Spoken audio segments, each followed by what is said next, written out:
Hello everyone. Uh,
okay. Hello everyone. This is Sui. So today I'm streaming TSDL top 32 between ItsBananaTime and Wooper. So both of them have started the band pick. This is one tank, one healer box by Banana Tam with some interesting choice, including Saggy, and no Lightbringer. Instead, he's using Landius, which makes sense because a lot of units in this box are from Jealous faction. On the other side, Wooper is running 3 tank box with Rosenseal and Agnes as sub healers.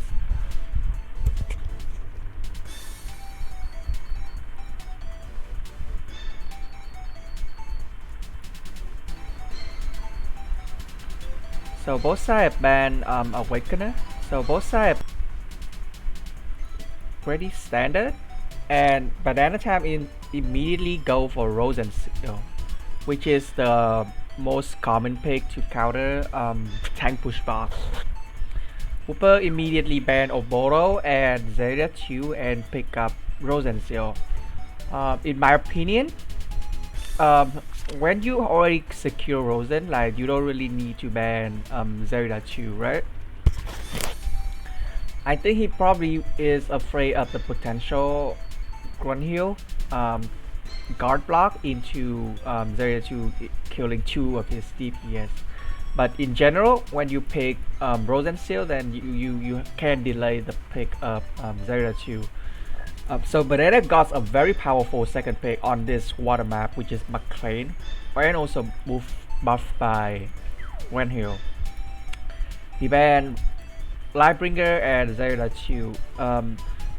The Lightbringer ban is usually what like the one tank ban after the Rosen pick is pretty common, so you force Wooper to have to pick up a tank on the second rotation. Lostham and Deerheart, 2 assassins, which makes sense, but like these 2 have already gone through. So Wooper go for the Landius pick as his tank. Immediately ban Grunhill and Archon. The Archon ban makes sense because this is the water map and he is somewhat of a soft check to McLean, but Grunhill, you don't really need to ban Grunhill in a tank push block like this, right? You want to ban something that can hard carry, something that work very well like under tank guard, like I would say something like Yanni or Gintoki or McLean, because he already got Landius. So you go for Leon, which is another tank push buster characters. Like you can use the RNG from his 3C to spread the formation, and then I have the other DPS follow up. Okay, so he banned Gintoki and Polio. Gintoki is a good ban because he's one of those characters that can actually bust through Landius very easily. Polio, I think he's probably just afraid of the having another displacement unit that can mess up with the card. Yani, so like this is a very strong strategist combo. All these are strat units, so I'm guessing the last unit pickup gonna be Sakani. Although Landius might not be a bad choice as well, because it will have him push up very easily. But this is a very offensive strategist core, so I don't know how McLean got through on the 4th rotation, especially when Landius is already picked up and also Gintoki. Like maybe this is some kind of like gentleman agreement, like both sides get to pick like a full faction team. But yeah, we'll see. The Freya bed is fine. Usually when you pick up Run Hill, you don't really want to give double tanks, especially if there's a strong carry already, because like it's make Run Hill very hard to god block through double tanks. Okay, so honestly, like after the first 3 pick, I really like ItsBananaTime teams, but like then after like Wooper gets some really good high value DPS in a Landius tank push team, so it ends up being like a lot more equal than I initially expected. So like we'll see how he handle the Dragon and McLean and Gintoki. The main problem with Wooper team is that this is a very passive team, right? Without McLean, you have like basically no map presence. So and also like if these 2 units can actually erase the tiles of McLean and like limit the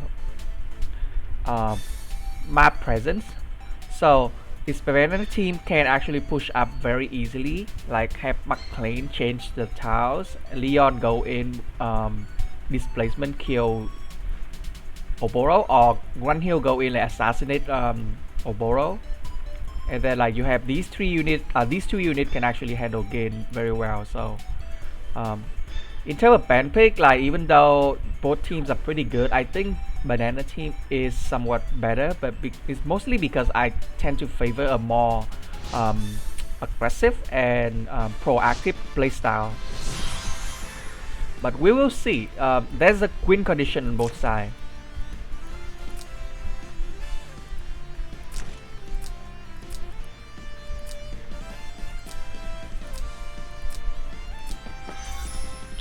So no strain skill choice. Guardian Infantry is a pretty strange soldier choice, because you know there's a Leon on the other side, right? And none of these units tend to bring infantries or cavalry. I'm sorry, none of these units bring infantries. Lancer, sorry, Lancer. So there's no reason to bring Guardian Infantry here.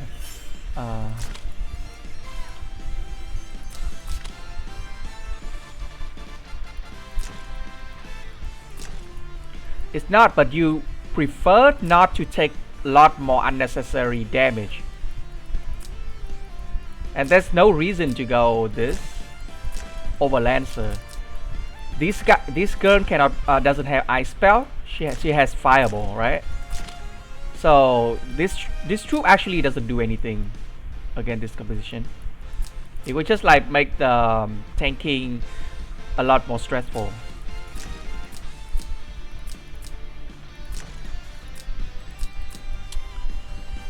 Also, I think this Rosen should be on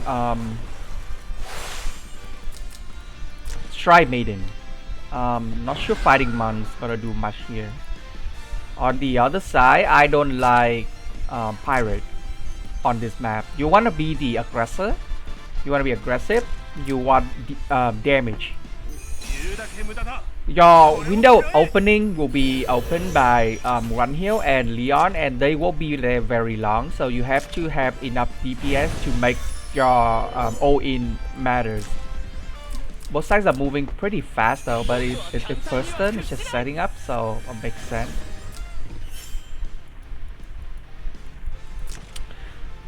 So this Landius doesn't use guard first turn, right? So there's a window here because this McLean is not under guard.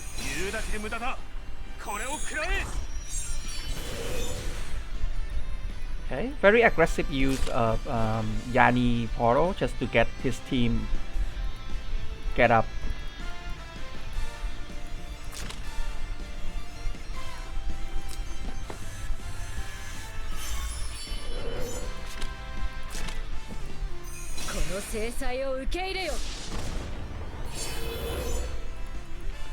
Okay, so this guard block is in range. Yeah, so Wooper have to block this house because he doesn't want Run Hill to come in and just guard block Landius and kill Oboro. That's like completely messed up his plan.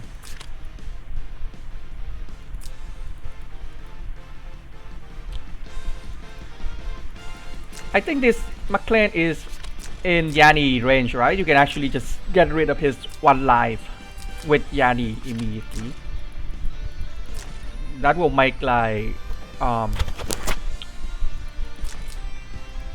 that will force Wooper to have to immediately use guard or like move back McLean. And he has to be staying in a T formation because this one hill is in range.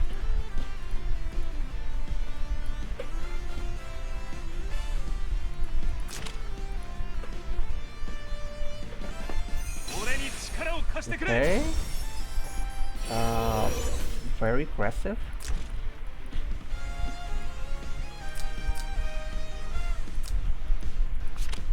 So you want to go in immediately. This is basically setting up for that. I would say this doesn't do anything because there's another McLean. And he can just easily go here and do the AoE and clear all these towers. Yep.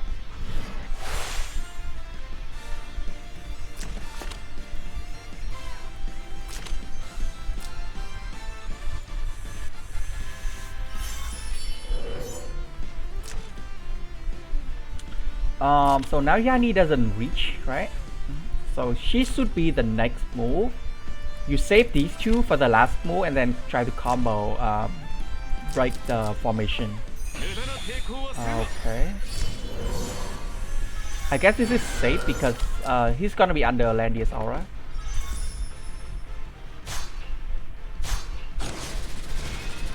Okay. Rip.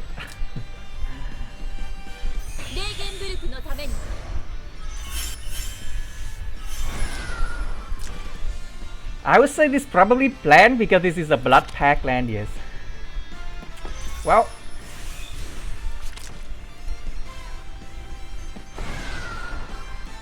no, I already know. My Lando is built like that.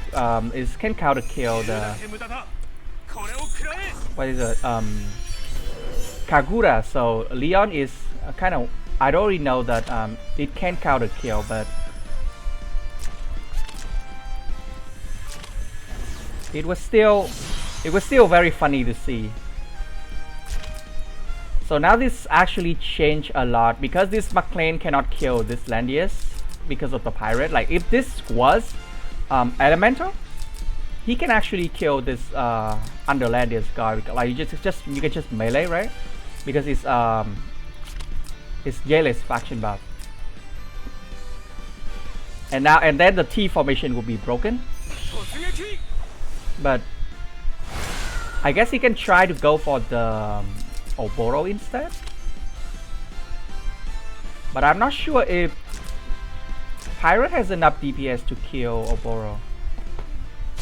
Especially with Landius aura. Yup, not even close. When you're fighting Landius, you wanna be melee to get through the aura. And also when you have Jail's buff with like when try to like get through this and try to be the assassin, try to assassinate, like water elemental is just so much better than pirate.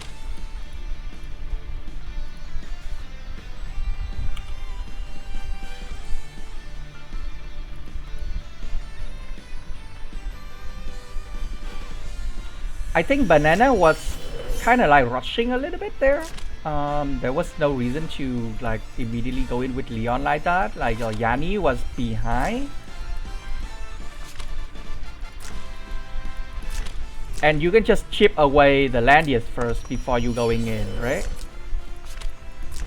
When you see like 20k HP, you already know it's gonna be the Blood Pack Thorn build, so there's a very high risk that it's gonna counter kill. This is not gonna kill. Yep, not gonna kill. Still very close because of Miracle and Landius buff. But in general, like Run Hill with shield gonna survive. But I think the game is basically over. I don't think these two units with no sustain can beat Gin Toki and Oboro now.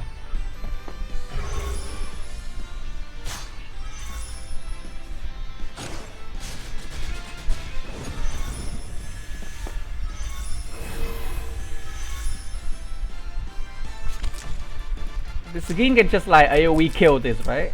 I don't think. Yep. Nothing BananaTime can do. Oh wow, this is 20k with Holy Arc? Oh yeah. That's crazy enchant.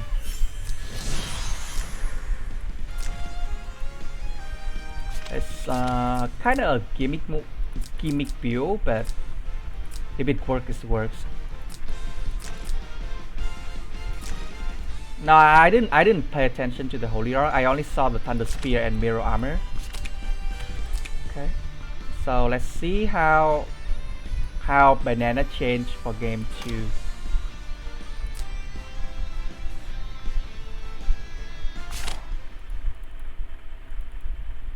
I'm guessing this Freya is gonna be a very counter-centric build as well. So it's technically after the like one game you already know that you don't want to try to tank bust this 3 tank box, right? Also like having a Freya is a dead giveaway that you know that this is like trying to counter the tank bust build. So what you can do is because Agnes is actually fairly weak at counter AoE, like one of the approach you can do is try to go for the Ban Rosen. One heal still works, but you probably need something better for follow-up, and also like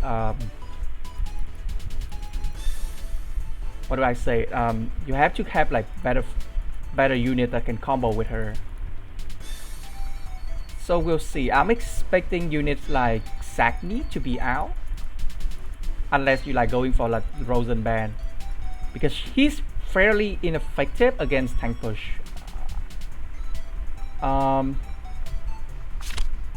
Okay, so it's the same team. Interesting.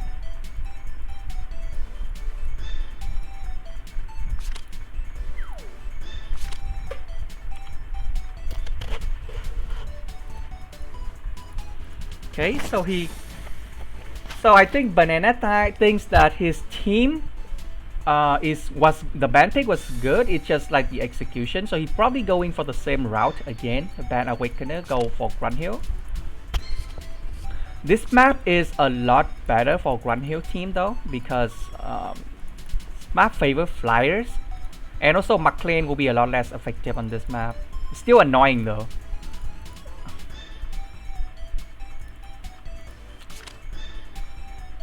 Save ban. I don't really like the Zerida ban. She is not that strong under tank as a carry.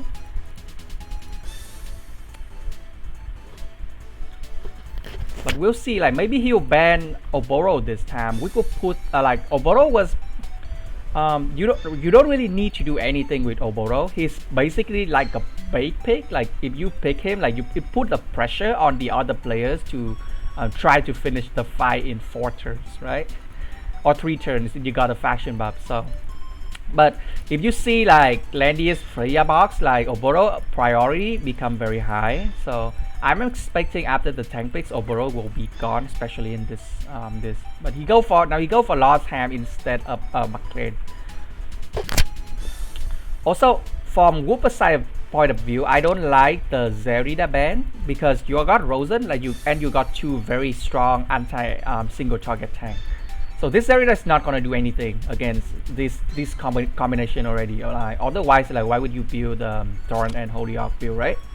So because like you want the counter damage to kill her, which will make her all in like very bad because this you're gonna go stay in T formation regardless because of run heal. So the God's White is not that big of a problem. So you don't really have to ban this very early. Like you just can just like ban assassins.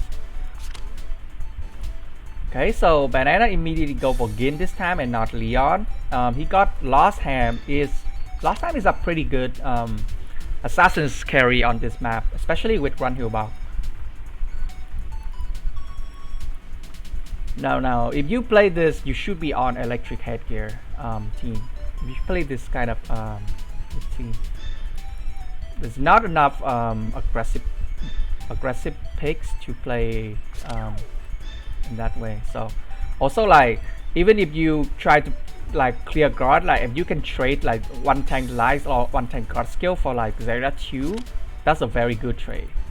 As long as you can buy time for your carry to get like two or three kills in returns. Okay, this IBC pick is a very good one. Like after the last hand pick, you want to limit his range potential as much as possible. I would say Dehard, McLean, and Polios are good ban. I would say Yanni is kind of strange. You already got tank healers. Yanni's gonna do much. IBC is a very good. IBC here instead of Yanni ban would be very good because like it puts so much less pressure on your team to avoid lost hand. Leon, huh?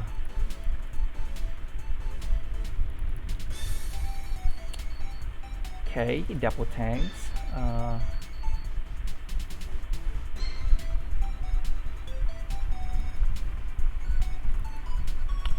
Sagni is kind of bad. To be honest, he's basically a dead pick here. Dead pick against this team. I would still pick Leon. You can just chip the tank and then go in with Leon. It's probably still more useful than Sagni if you can time it. But now like Wooper has like a double tank composition, which means she's gonna be bad. It's really hard to get through double tank with run heal. So you're gonna be relying on him to push and Lost Ham to assassinate.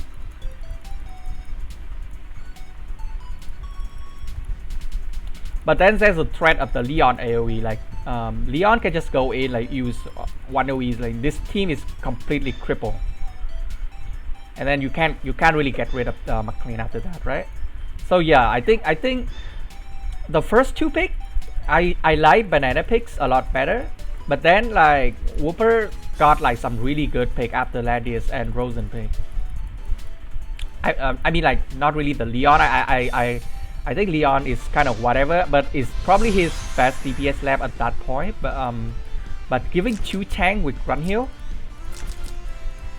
And now like Rosen, McLean double tanks with this team and have like Sagni is like basically useless. Like it's gonna be really rough. But in game like execution can vary and anything can happen. So we'll see.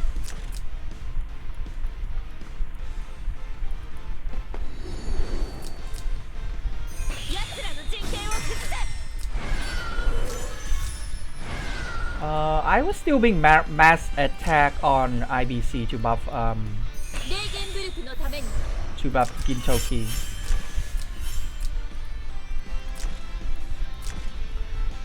So I think he's gonna use Sagni as like technically a healer, but Mage are very bad against these two. He's gonna kill himself against Freya and Landius. So that's why after the first game I was thinking like if you're not gonna go into ban healer. Okay.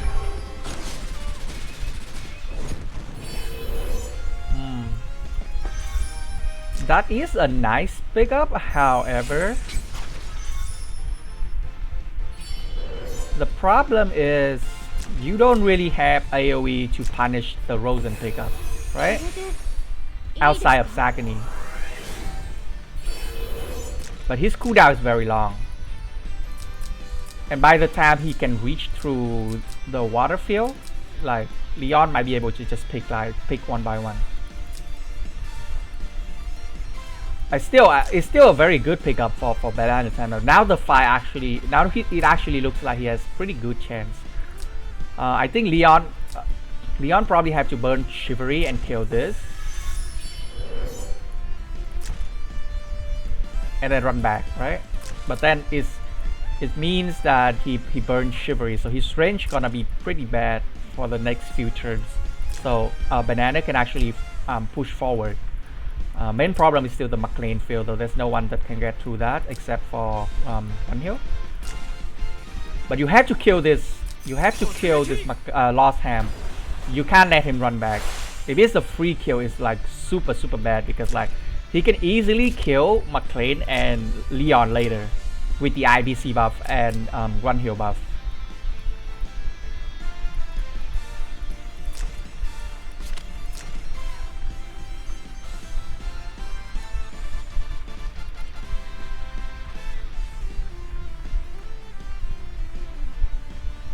I want to say that if Runhill can trade for one of these units, then he has a very good chance.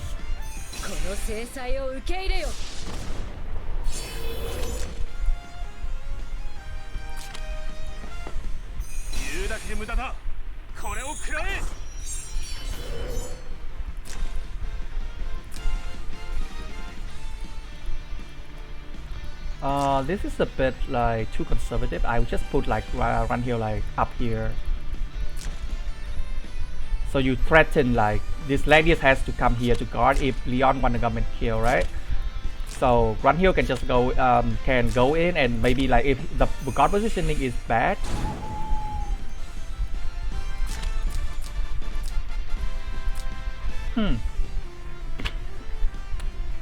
interesting.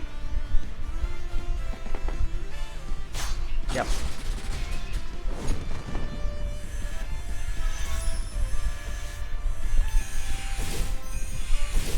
Yep. This is what's gonna happen when you pick mages into Freya. But at least there's no Rosen now, so the damage is actually meaningful.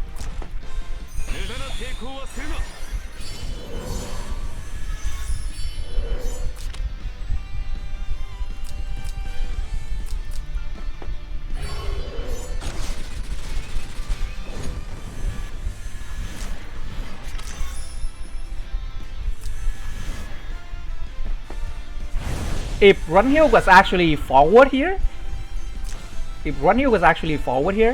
she can actually like go in and threaten, right? Because this Freya is basically dead and she is immune to Bracer, and you can trade like Freya for one tank. That's fine.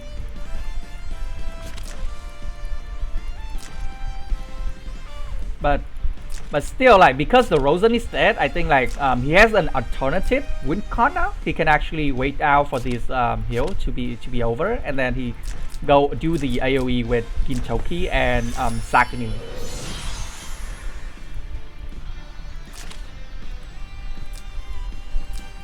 It should be gone this turn, so you wanna save Saki turn for the last, and then you use the.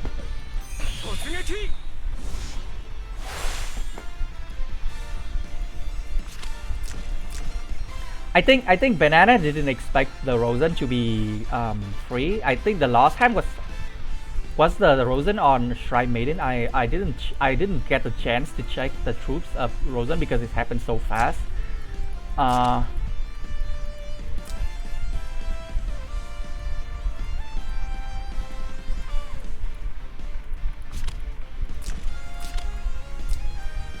think you just move the other unit that's not really doing anything, like IBC, and move forward the Runhill. This Leon's gonna be limited for at least a few turns.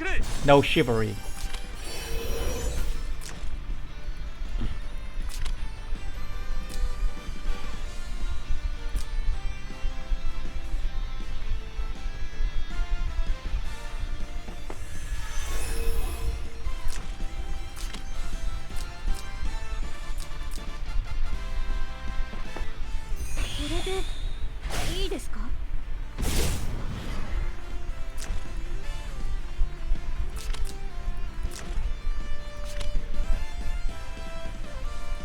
If you can kill Freya, then suddenly Grunhill become a lot more threatening. We'll see if he's gonna actually try to bust Freya or he's just gonna AoE. Yeah, AoE is fine. The heal is gone from all of these units. Okay, this also, yeah, also the guard break is really good.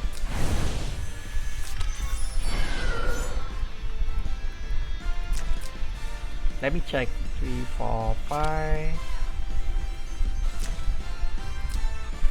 I think you can actually push and go in for the kill with Grunhill, right? If you push and then throw the sword here. Good morning. Welcome to the stream. Yeah, we'll push here. And now the Freya can only move 1 tile. So the Rosen kill was actually matter because the Freya didn't got enough Rosen stacks. So the mobility actually gone through, which is really huge.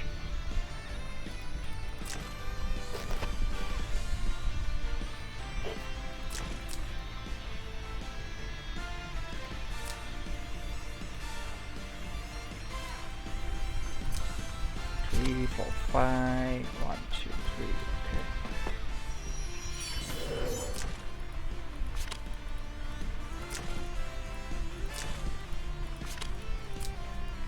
You would actually kill McLean, to be honest.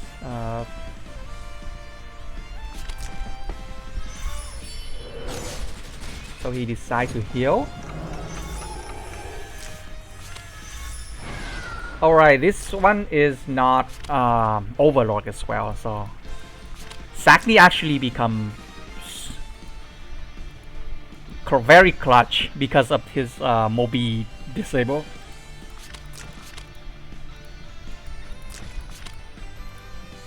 So the match actually become very interesting because of the Rosen kill. Like if the Rosen wasn't killed, then it's actually look really hopeless. There was his owl was on here. Yeah, his owl was here. So he got the owl on the first turn and he moved here. So he actually got like all turns of the owl.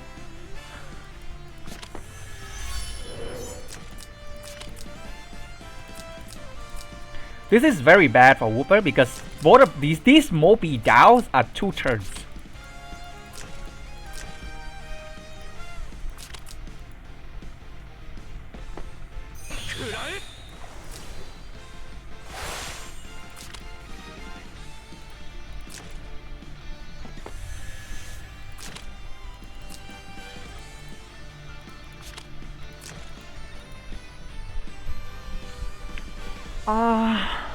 The problem is this guy can still not get through this, but at least now like all of these units are very low. Like he can just like maybe wait for Sagni's skill to come back up.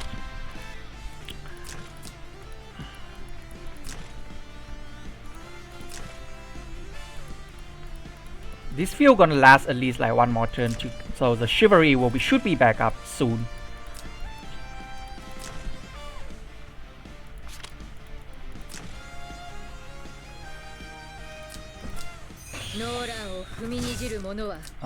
Yeah. This is...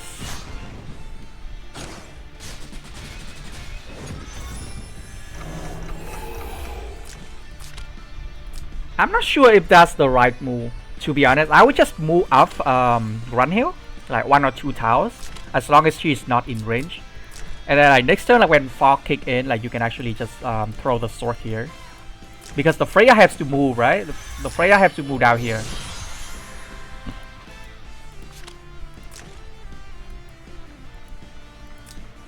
I mean, the Freya is actually dead.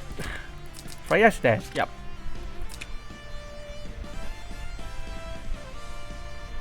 Okay. That's what actually very fun. Very good. Second game. How come they disappeared? Did they only do? Okay, yeah. That was a very good showcase of Sagni, but it was mainly because of the Rosen kill that he become the carry. So if there's no healers, Sagni is very threatening. So we'll see if they change box, because this time Banana is gonna be P2.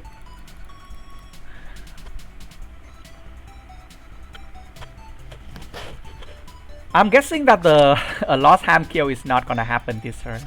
Okay, so he go for wet ham instead, which is a pretty good call, because I think he saw that Banana was going tankless for most of his game, and also Archon is not really that good in this map. Okay, so Awakener ban again. Pretty standard.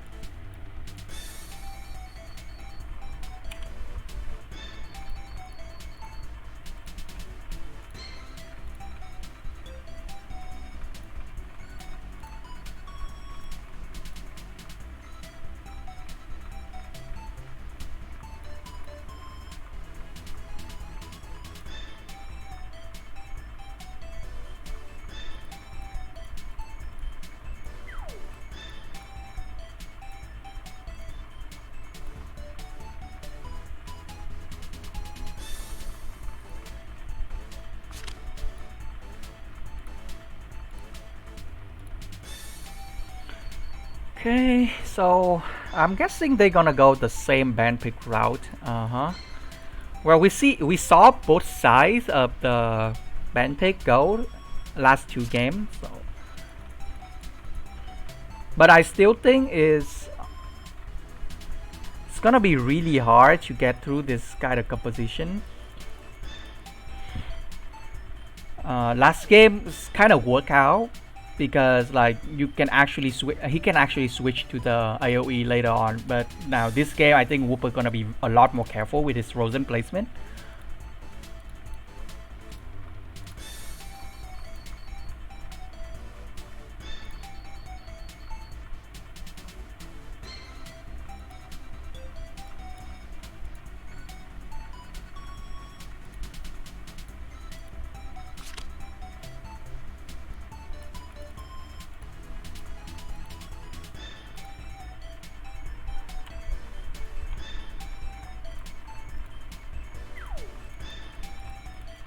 Same ban as last game, huh?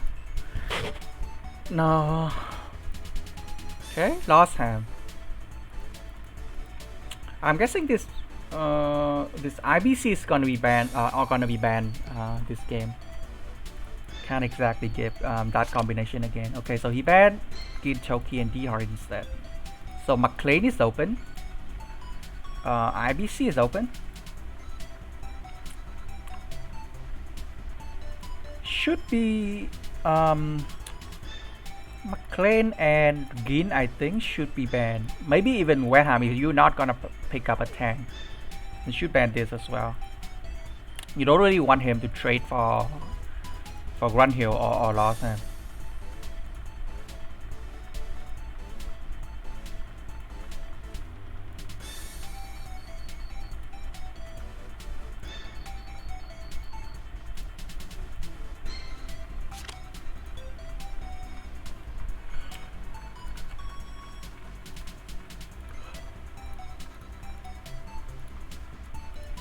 Okay, McLean.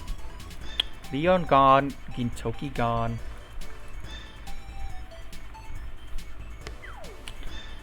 I'm guessing Wooper's gonna pick up either Yanni or Wetham here.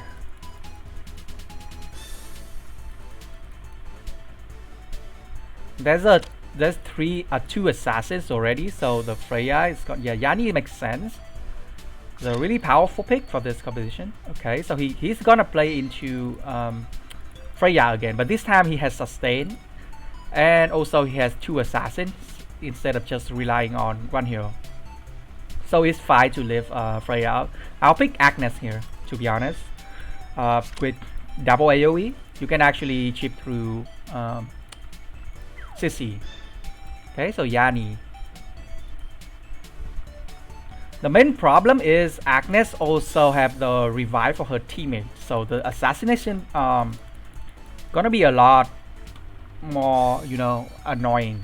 Like you get, as long as she has good positioning, like these units gonna fight very hard to actually get meaningful kill. You have to like take down these targets like multiple times, especially McLean gonna have like 3 lives effectively. The Nyani pick here is I mean kind of scuffed, but at least it's also have lost ham instead of just like Leon gonna kill himself again. Ladius again.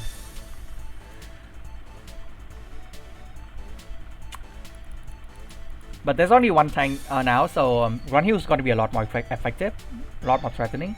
Have to be careful about against Windblade though, because there's no magic guard. So this Yani gonna be very threatening against Run Hill positioning.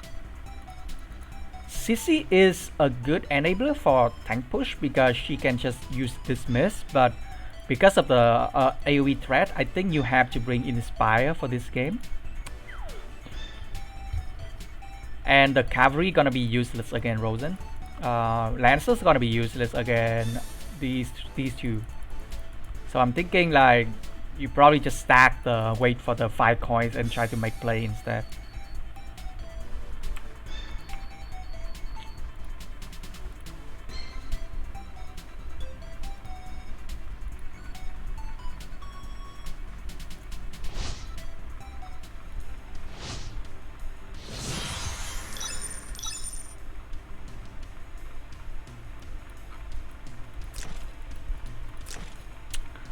Pirate again.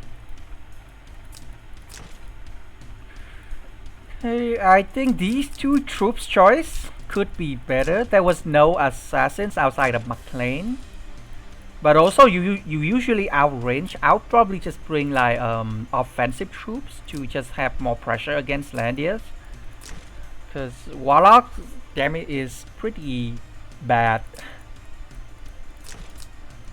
So Wooper have to watch out for these two trees with his positioning.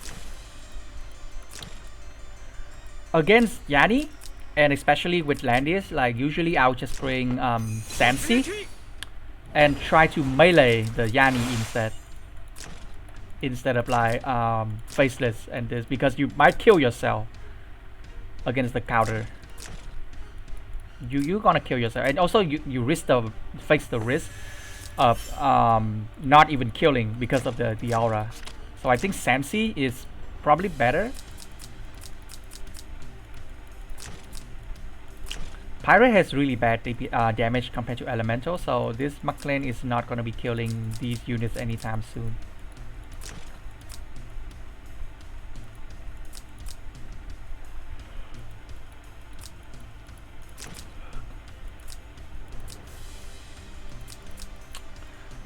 So it's gonna fall on Run Hill to trade, but there's Agnes, right? So it's become very hard for Banana to actually bust through this composition without Wooper messing up position or something like that. I think in this game, in terms of team, I like Wooper teams a bit more. But we have seen, okay, but why there? Why not here? Right? You wanna erase all these towers? I guess maybe he wanna put portal here. Probably wanna put portal here.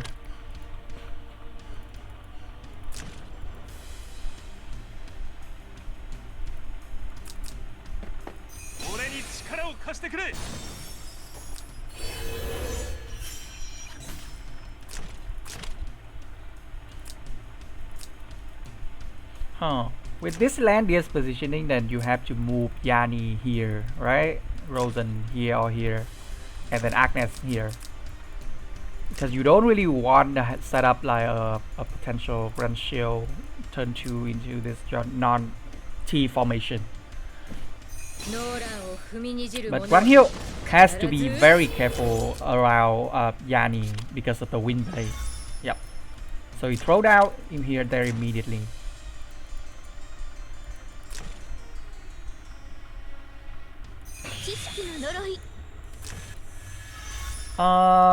This is kind of bad because this Yani can erase this portal.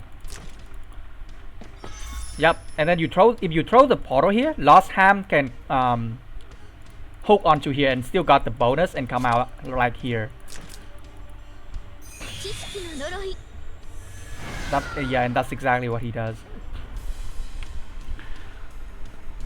So also like this portal, I guess now it doesn't matter, but it was kind of strange that he throw the portal here because this mean like these two units cannot go through this. I guess it's still okay because like Grunhill short cannot override this, but it's still gonna make your positioning a lot kind of awkward.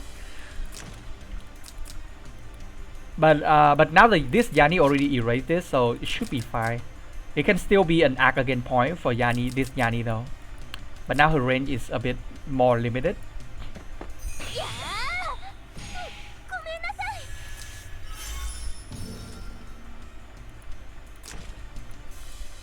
Okay, so a heal and got the cooldown reduction on Landius.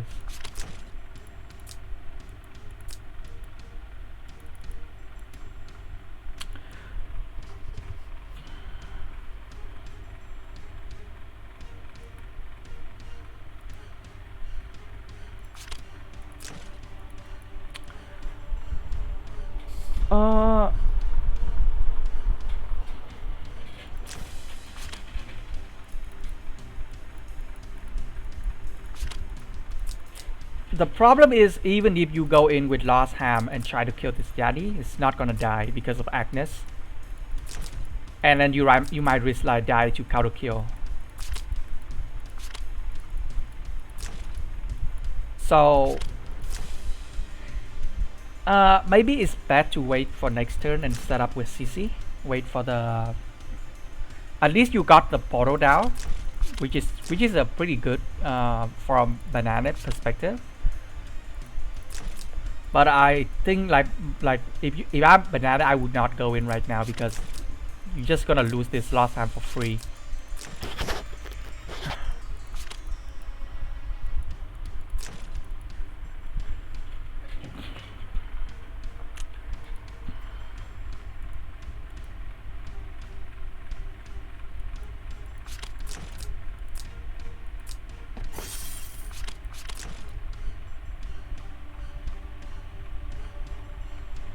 Yeah, just don't use coin. It's fine. She can kill McLean 1 lives and then teleport back.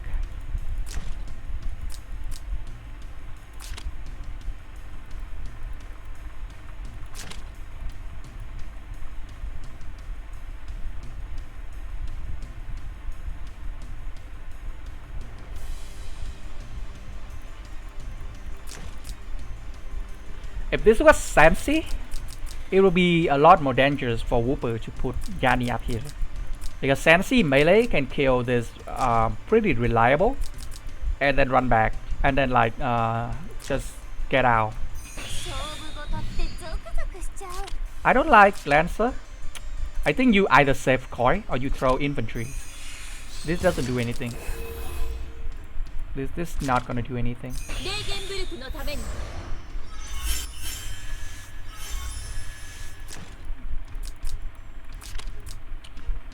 I think saving coin is probably better because you're not going in, so you don't really need the infantry, and also like you have the pressure of arc again. Okay, so you're actually gonna go in. I think he's probably trying to kill this and then hook back to this, but yeah, I think this is gonna just kill itself. Yep.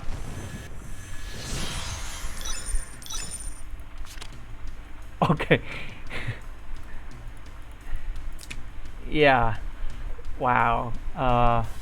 It makes sense though because after Lost Ham kill, there's no way that he can get through the revive of Agnes. Yeah,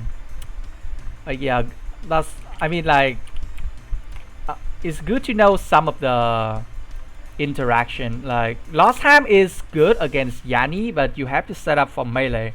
You like it's the best way to get around her counter kill. Okay, so thanks for the match. I think we have a few replays. So do you wanna, if you guys want to, I'm gonna try to review some of those.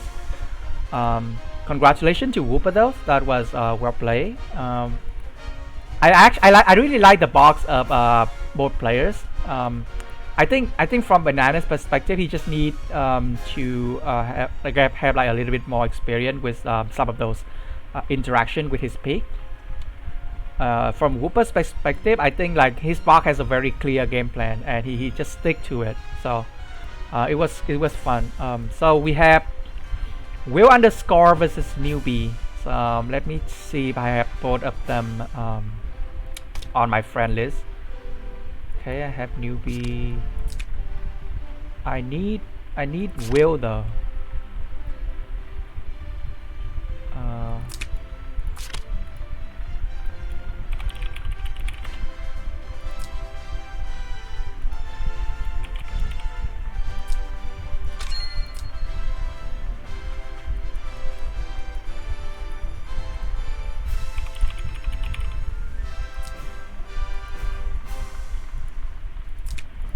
How do I find WillUnderscore? Let me check ranking real quick.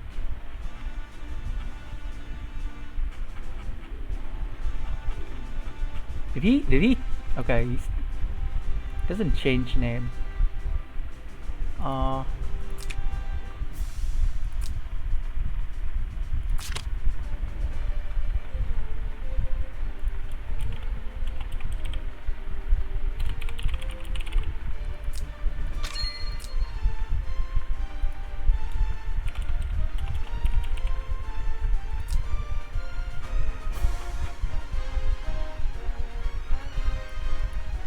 Okay, yeah. Can someone tell Will real quick to add me? Let me see. Okay, yeah, I find him. Wait, what?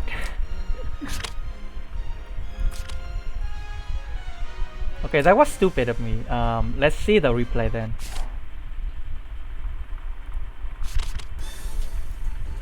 Okay, so this is actually a very similar box to Wooper, except with Elma. So it's like triple healers, triple tanks, and just a bunch of very bulky units carry. On Newbie side, he's running very aggressive, full DPS with Rosen and Kayura as his healer and one tanks. Pretty.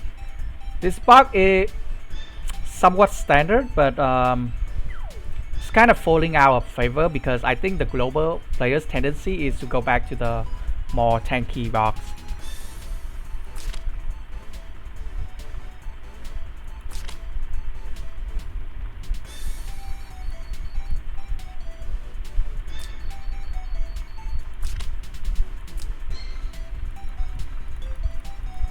Awakener into double tank ban on Rose of Oboro first pick. I'm assuming Will, like pretty much like all of Will units are like very bulky. Most likely something like with like full moon.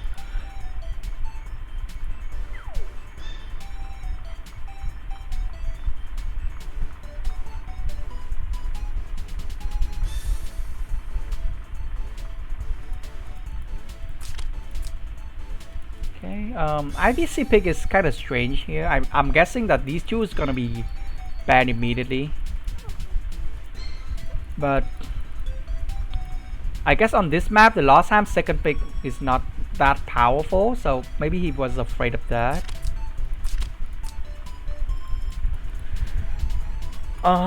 Leon because he wanna pick up Agnes. Okay, so Newbie just wanna pick up Agnes. That's why IBC and ban Leon.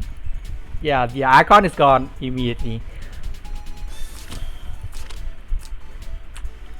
So Will ban the tank, the only tank, because he want the pick up the Gintoki. Like he want to enable the other DPS pick. Like you don't have to worry about like guard block. I think he doesn't have to though. I don't think Newbie was actually going to pick tank there. But I guess it's still a good ban because like it put a lot less pressure on him to. It puts a lot less pressure on him because like Newbie cannot just go put like all of his DPS forward like easily without a tank. Okay, Azusa.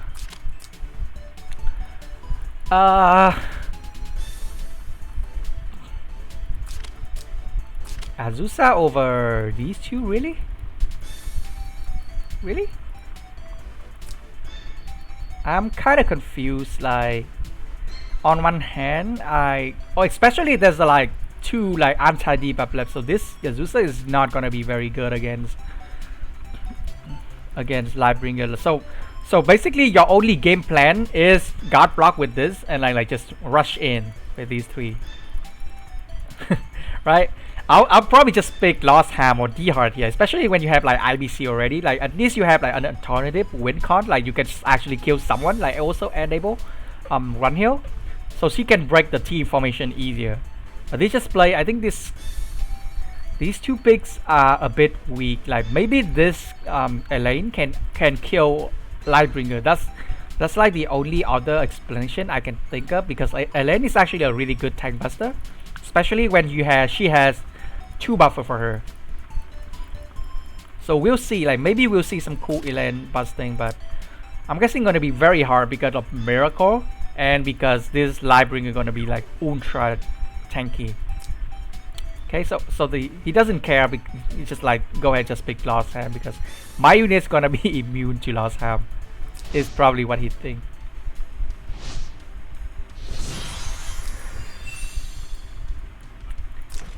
Okay, Archer, Valence, Unicorn. Why Unicorn though?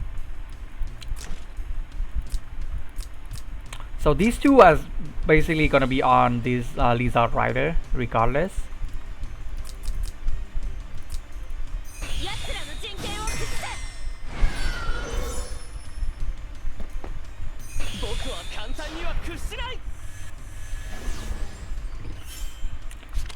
Wait, what? I'm so confused. What the hell happened? Did Newbie just got like disconnect or something, and that's a loss? Or he just like, oh shit, I'm not gonna fight this, and just peace out. but he's going to game 2.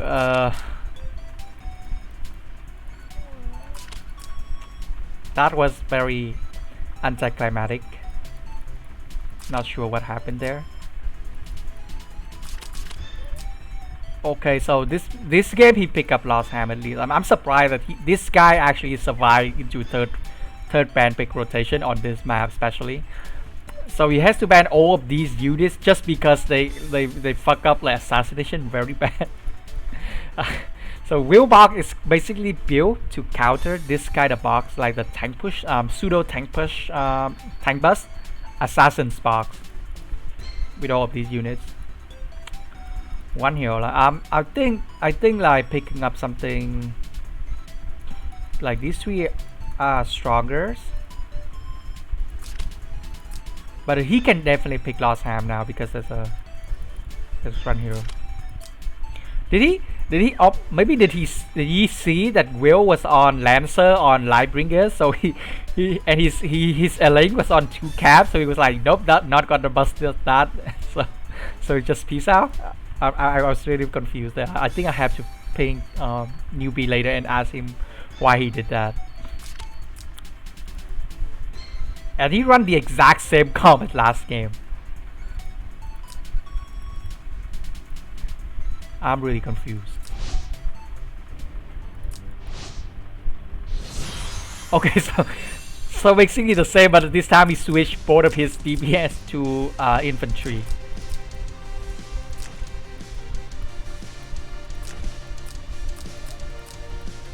Wow, he even bring guard on one heal. kind of overkill, but I see why. Probably worry about a lane like two-shot this Lightbringer. Okay, so first turn they just set up.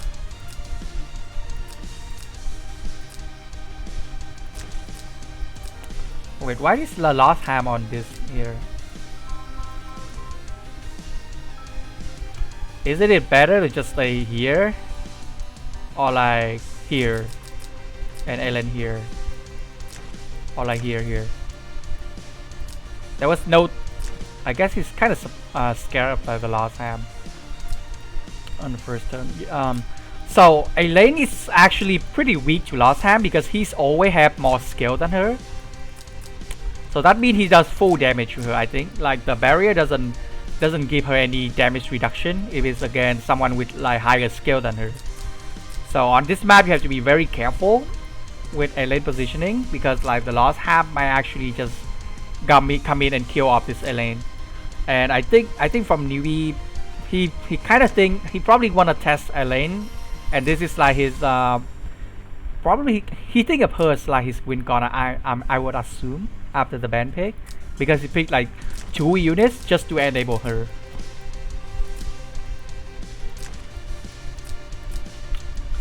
Okay.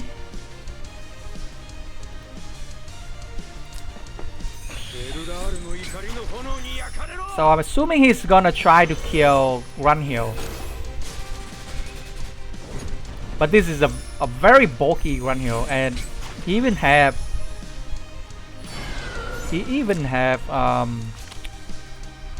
this passive too, and Miracle.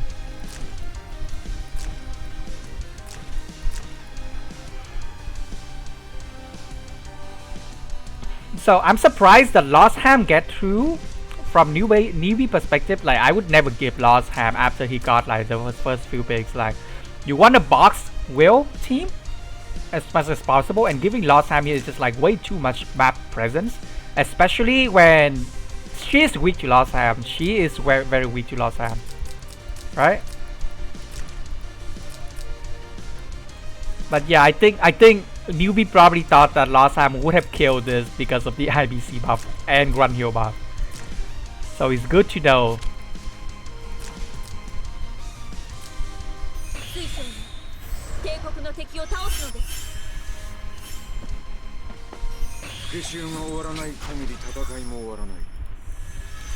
I'm guessing this dead, yeah. This 100% dead. Wait, what?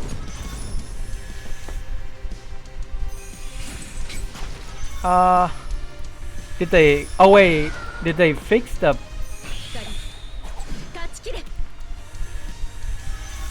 I thought the barrier, the Azusa barrier doesn't work if she's stunned. Did they fix that?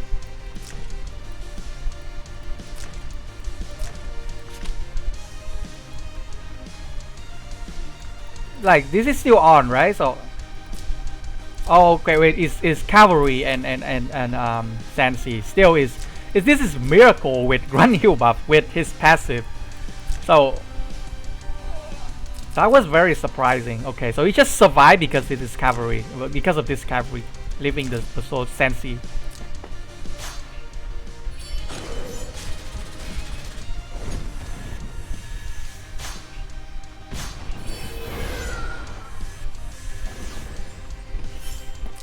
Okay, so that was unexpected, like 2 failed kill, and now Newbie got a kill on this. But the problem is this Azusa is still pretty useless. It's basically done, right? With unless like IBC can give her a heal for with give a Eternal Light, it's gonna be have a hard time attacking to Lightbringer. And he still can be, he can still chilling because like once overall get 4 stack he can carry.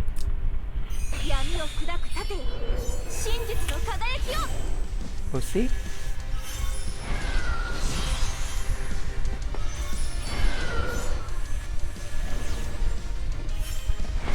Elaine is a pretty good DPS with no healer because she can heal later with her passive. But this Elaine gonna be staying here for a little bit.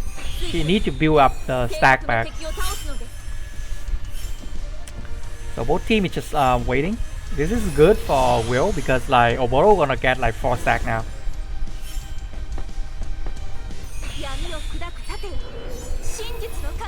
Will is probably setting up to go in. That's why there's a Lightbringer positioning. He seems to be very confident that this run here is gonna lift the IBC, right? Or I mean, I'm sorry, I mean Rosen. But even then, I don't think Newbie would trade IBC for Rosen. He want to tank bust the Lightbringer.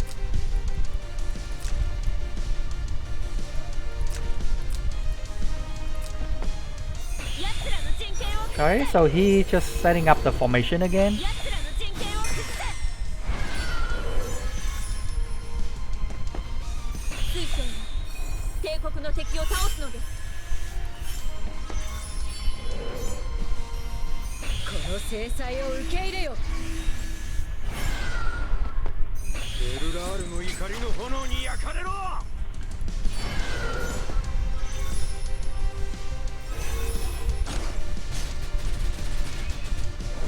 There's a barrier, and so it's not gonna kill.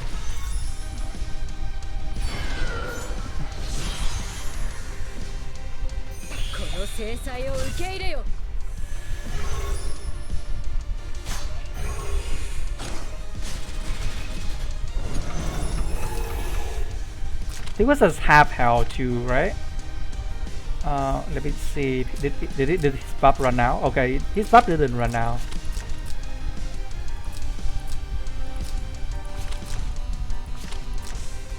I guess it's just no soldier against Sansi.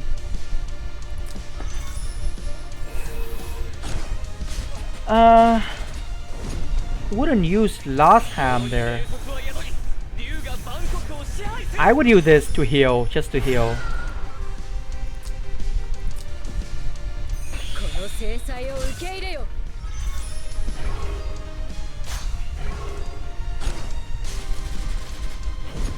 Wow. The passive, her passive doesn't kick in because this is a 7 move dragon after transformation, so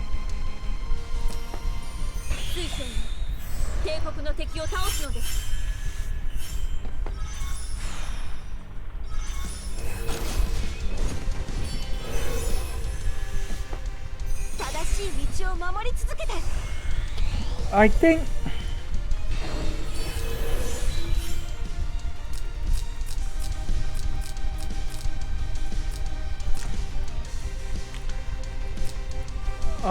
right, okay, so he cannot move, that's why he doesn't use the heal. Okay, makes sense.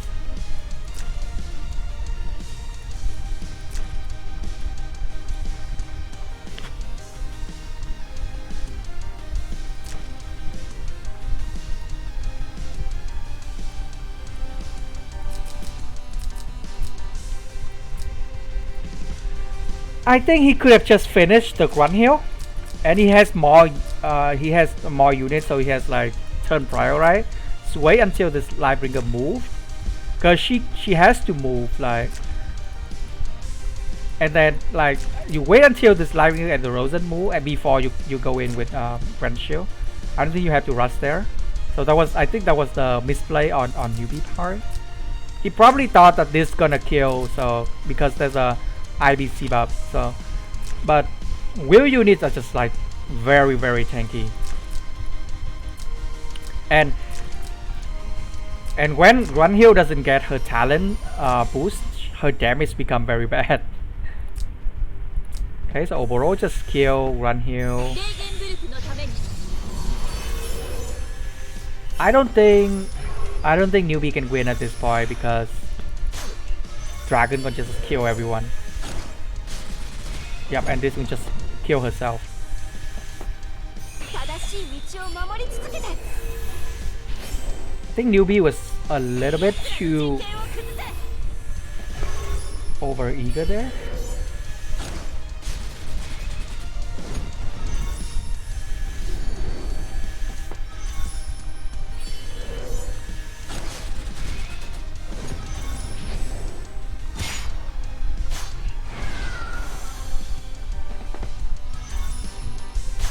This should kill, right? Yeah, so I think Newbie team has very good win condition, especially on this map, but giving Lost Ham here and also like giving Lost Ham I think is a mistake. Also like his timing kind of bit off, but I think he probably just didn't expect that win units to be so tanky. So it's a pretty good experience and also good information for him. No, it's just gonna kill itself.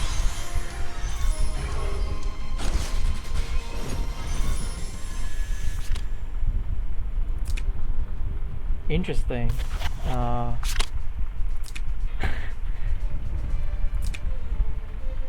Is another game of the assassin tank bus style against heavy tank push.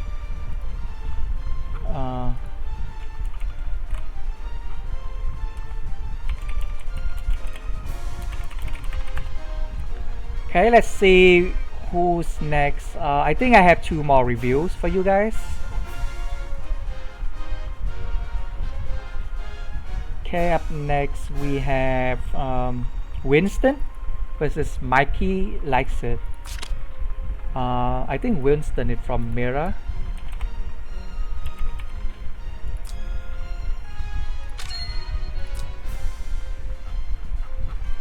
Okay, yeah. I think he's probably playing.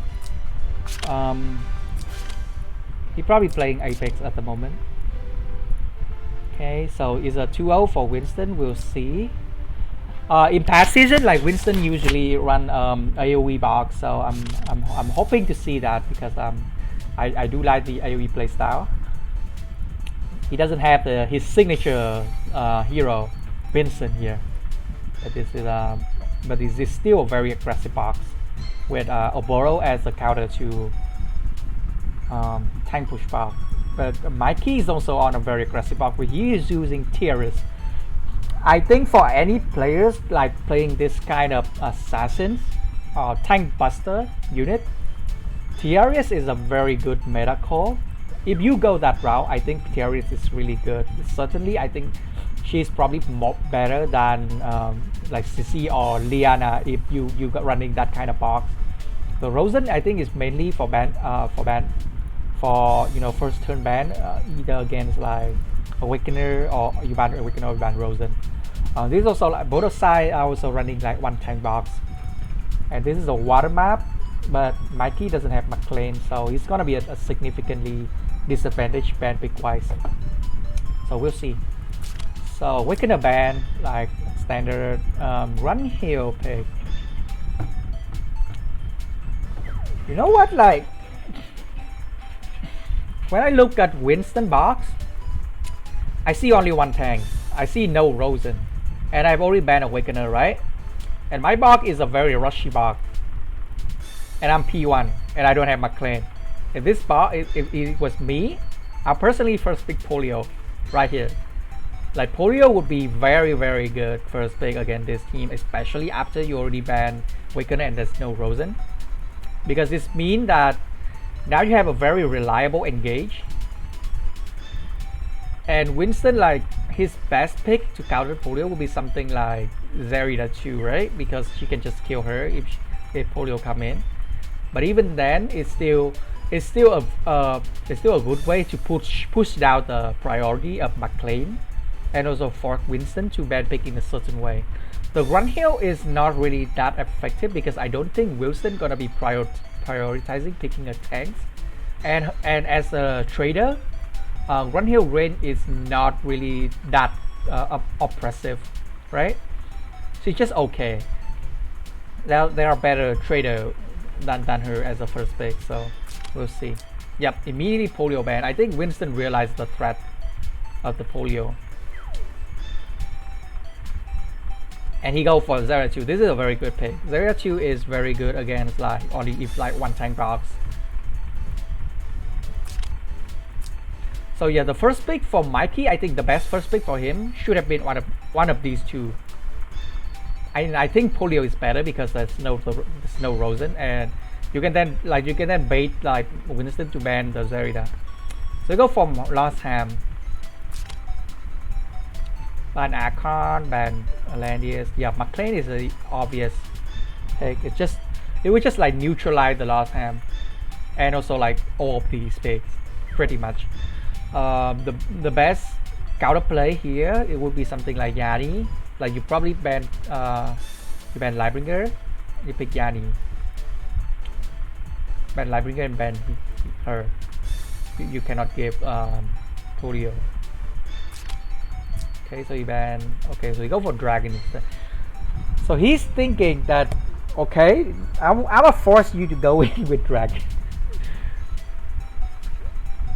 But because of McLean, Winston can just pick any DPS that's like with good range, like Lucretia or his own Lost Ham is fine. Yeah, but these are fine.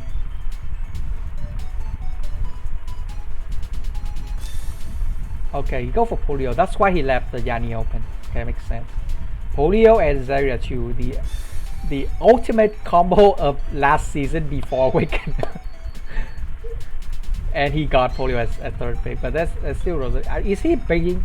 I'm guessing he is trying to bait the Rosen pick. That's why he doesn't ban her, because he's just using Polio as like a pseudo tank and enable. He doesn't care about AoE damage. If I'm Mikey, I might not even pick Rosen. But the problem for him is that like none of these units are that good against these, because like all of his good picks are already banned. Okay, so Dihara. Looks pretty rough for Mikey. I think Winston is having a very good lineup here. If he picked Polio first, I think he could have had like a lot more threatening lineup against Winston, especially since he's P1. Like either Polio or Zera 2. Zera 2 was looking very strong. There's like only one tank, a Wicked Reban, there's no Rosen, so Boro. I guess again these two like Lightning is just not gonna do anything. Might as well just have Dragon Mirror.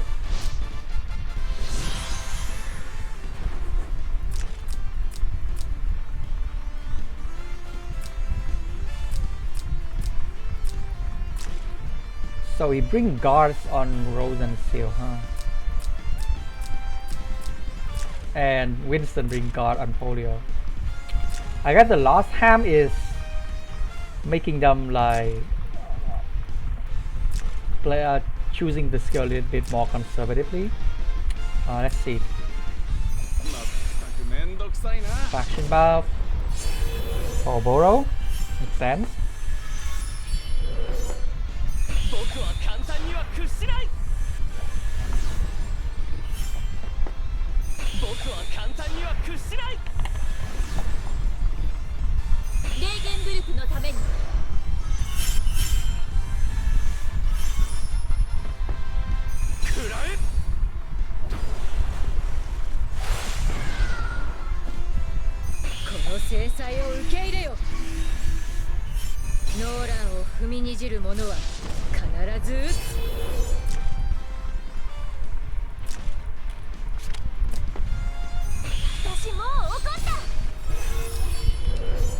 So usually when you see Polio and you have one heal, like one of the play that you can do is bringing Frontal Assault.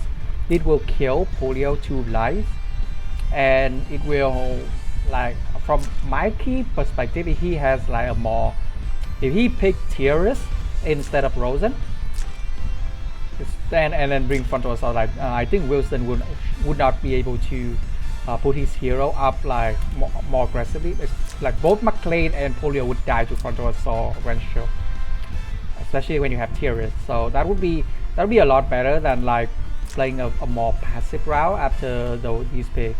But we'll see.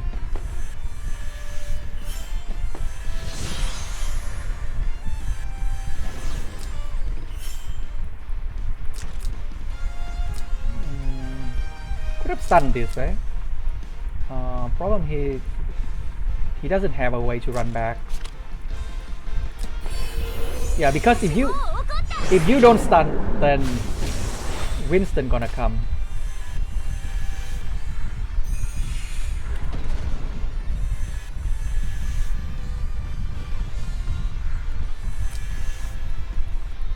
She's gonna TP in.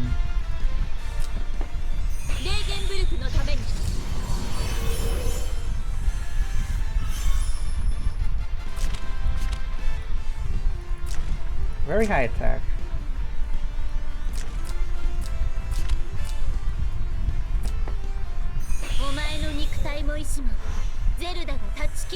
I'm guessing he's just gonna kill Oboro.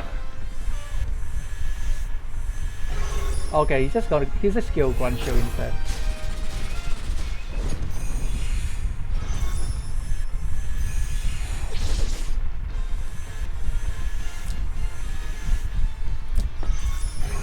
The problem with these units is they... Wait, what? Why didn't you use 3C? That's a mistake. Should have used 3C. This looks pretty rough. I think it's kind of already over. Winston still have 3 DPS at the fray ready to go in, and also because you pick Rosen, like you have very low trade value, so any trade for Winston is good for him, right? Even this polio can just like normal attack D hard and be like, or normal attack Oboro and deal like really good damage because of the passive. So I think Mikey kind of got a little bit. I mean, like I think he went for a bit too passive route in ban pick. Like he could have his P1 in this map. He could have been like a lot more aggressive. But instead he picked like 2 units that are very passive a few turns and then give Winston a very aggressive composition. So Winston gotta be on your face like turn 1 or turn 2 immediately. Or you have to be ready for that. Something like Rosen is not gonna be that impactful unless you have a tank like Lightbringer.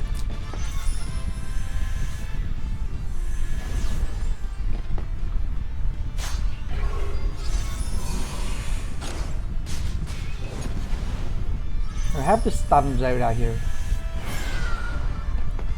Oh, he doesn't have 3C. Okay. Yep. Because of the polio tires, Lost Ham can just come in for free. This is the value of polio. Even if you play against Rosen, she's still a very good formation breaker and enabler.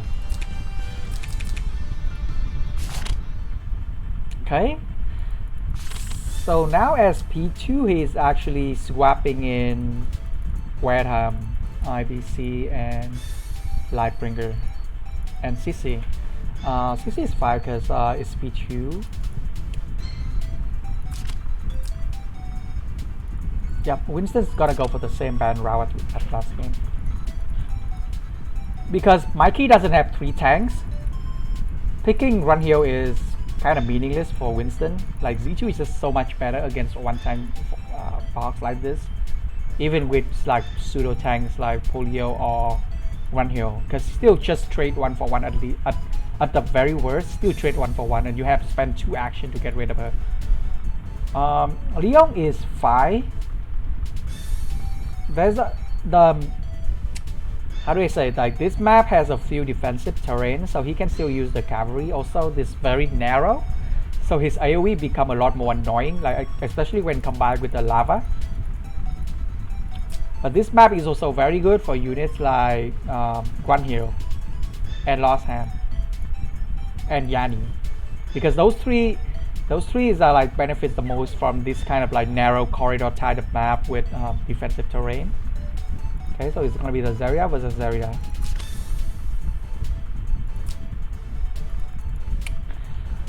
I don't think you have to ban these. Yani is because you can put out the portal, and then portal can help you set up like very good angle because of the 2 hole in this middle. Like if you get a good portal with Yani, it's become very oppressive because the range is so massive. She also like enable all the units. It makes like positioning very hard. I think this is another mistake. You don't give Polio and Zerida as P2. Also the Run Hill ban. I mean, this map Run Hill is okay. Leon is okay, but I think Polio is better. especially with Zerida. I think I would just ban Runhill and Polio. Leon, you can leave Leon. Okay, oh sorry. Let me go back again.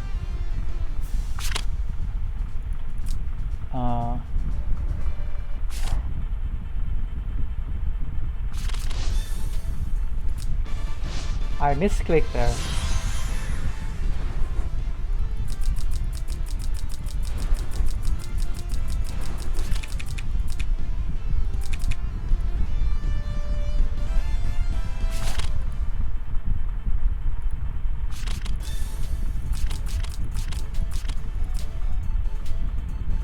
Okay, so you ban Lightbringer and D-Heart. Like, I'm not sure why you have to ban Lightbringer here. D-Heart is also kind of whatever.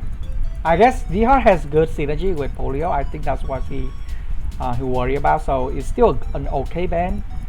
I don't think you have to ban Lightbringer though. You already have these two. If you're planning to pick Runhill, you don't have to ban Lightbringer. I would just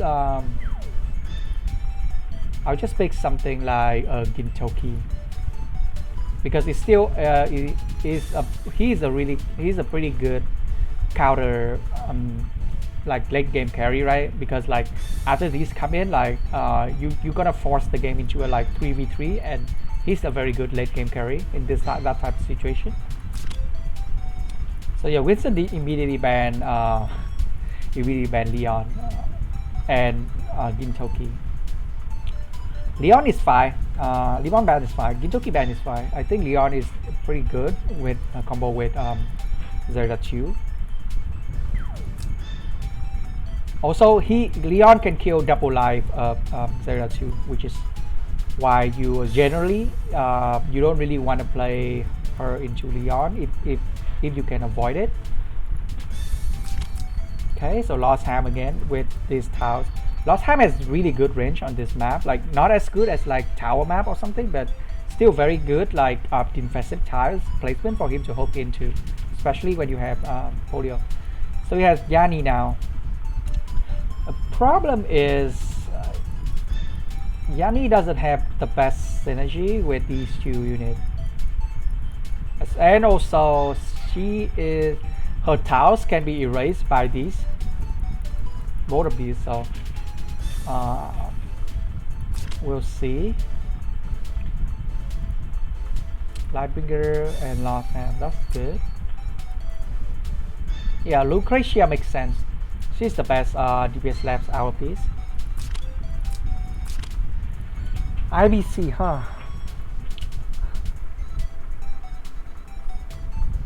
Technically, IBC is a healer. I'll put Epic CC there though. I think CC would be fine.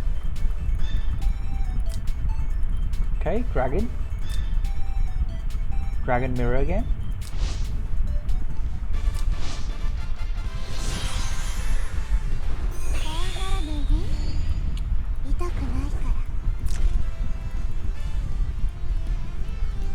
So this can just like go in like immediately if you want to, but Zerida gonna be ready to counter kill if he does that.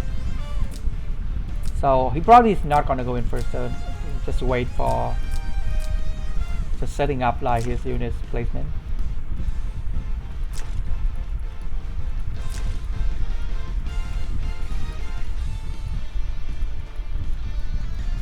See, so you see like how many defensive terrain that Lost Ham can hook to on this map, and because it's very narrow, like all you need is like one breeze and you can like hit everyone. It's a really good map for Lost Ham. Okay, this auto placement is kind of conservative. I guess he can't really do better because of the threat of the Polio. So the IDC is gonna have to move here, right? Buff Yadi, buff there are two.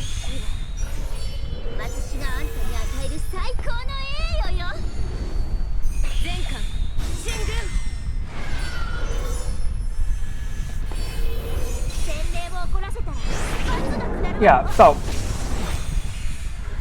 Mikey makes a mistake here. let me tell you why. So when you have the polio as P1, you don't really want to move your sword of light and shadow immediately, because this is what's gonna happen. Like, or at least if you gonna leave the grand shield move for last, at least have frontal assault. I mean, because you wanna kill this polio, you don't really want her to be an anchor for this Zarya to teleport in. So what's gonna happen here is that next turn this Zarya gonna come here, teleport here or here, and then kill one of your units. So the best you could do in this situation as Mikey is you wanna protect this Zarya, right? You don't really want her to die to this Zarya, otherwise it's just going to be a very bad trade. But when you P2 against this combination and you have these two units, like, be sure to save their move for last and bring the skill that can kill the polio as soon as he come in, right? Because now what's gonna happen is Mikey's gonna like not gonna kill any life of this polio, and then Winston can either like teleport in with Zarya, kill one of this DPS, or just like do another AoE with polio.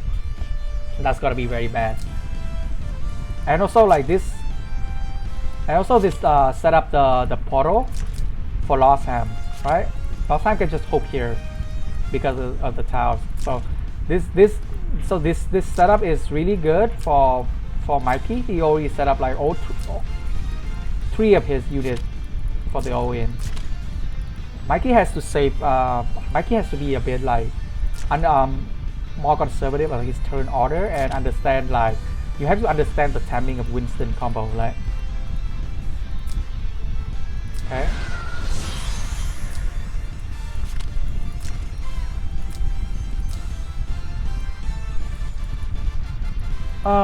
If I am Winston, I'll probably go in with Lostham now and kill something.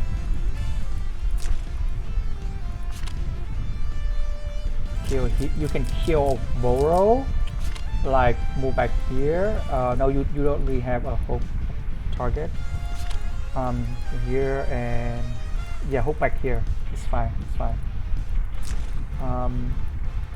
Because if Zarya teleport in right now, the target for her is not that good. She kind of wanna kill this Zarya, and this Zarya wanna kill this polio. So going in with Lostham is better, because if you kill, there's an AWP here, so it doesn't really matter anymore if polio die, right? Okay, so I guess it doesn't matter because he can just hook in with Lostham no matter, regardless, like whenever he wants. This is fine. This is also fine.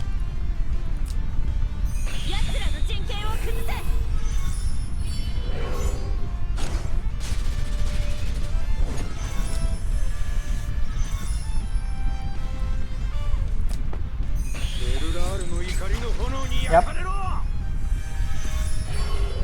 Kill one heal, or okay, so we go for Yani instead.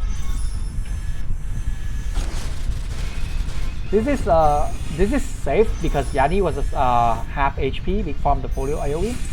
Otherwise it would be like 1-for-1 trade.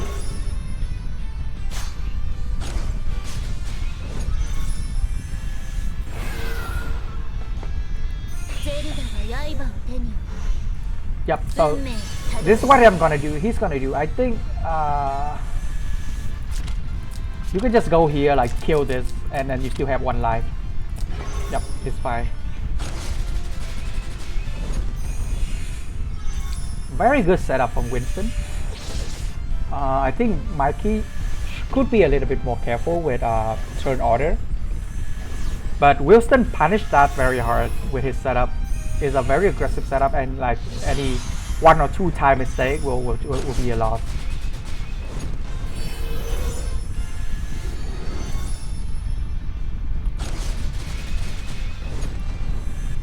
This is fine. Lostham, and like you still have like 3 very high value carry. Like you, at worst, like you just trade like dragon for dragon, and it's fine.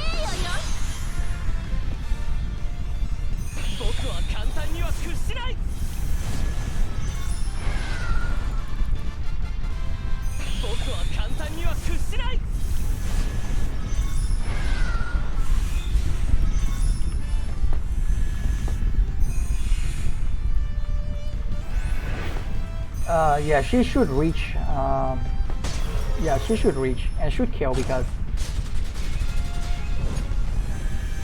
fire bear. Yeah, so it's already over. Okay.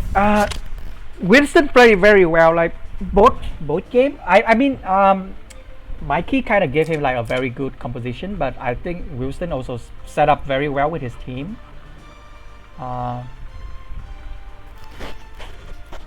So let's see. I think I have one more game. Be Windseeker versus Jagger.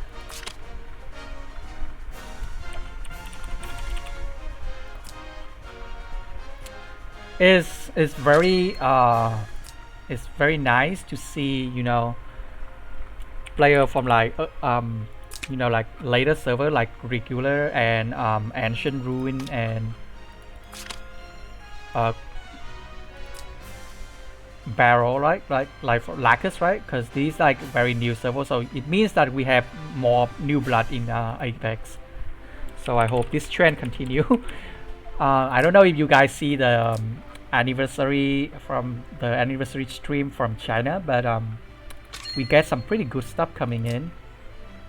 So hopefully the game gonna be more alive by the time those new change come out. I couldn't find her. Let me see.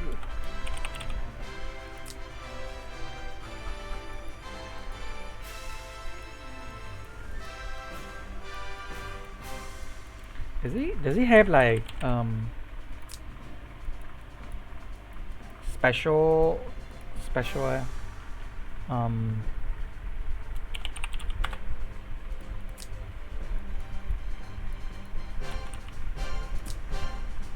I couldn't find him.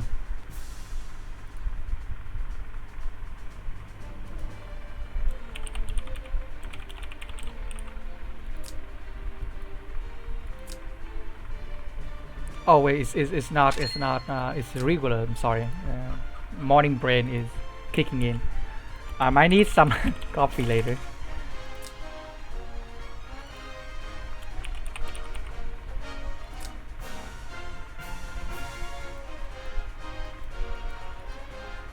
No, I still cannot find Windseeker.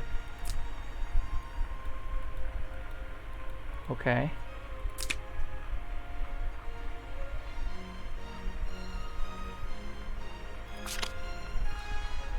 He put his name as like one word, so I'm not sure.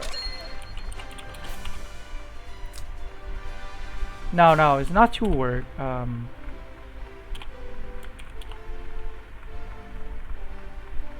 Pretty sure like one of those is like a special letter, which is why I could not find it.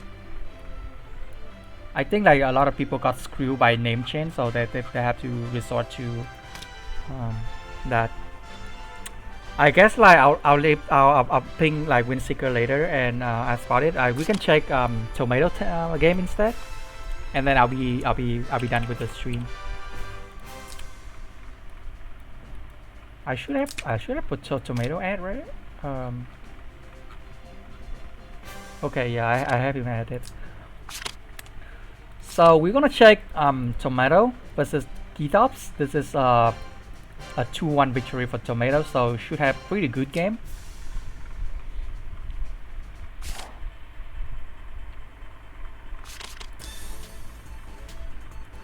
So Tomato is running a very standard triple tank box. None of these DPS are strange choice.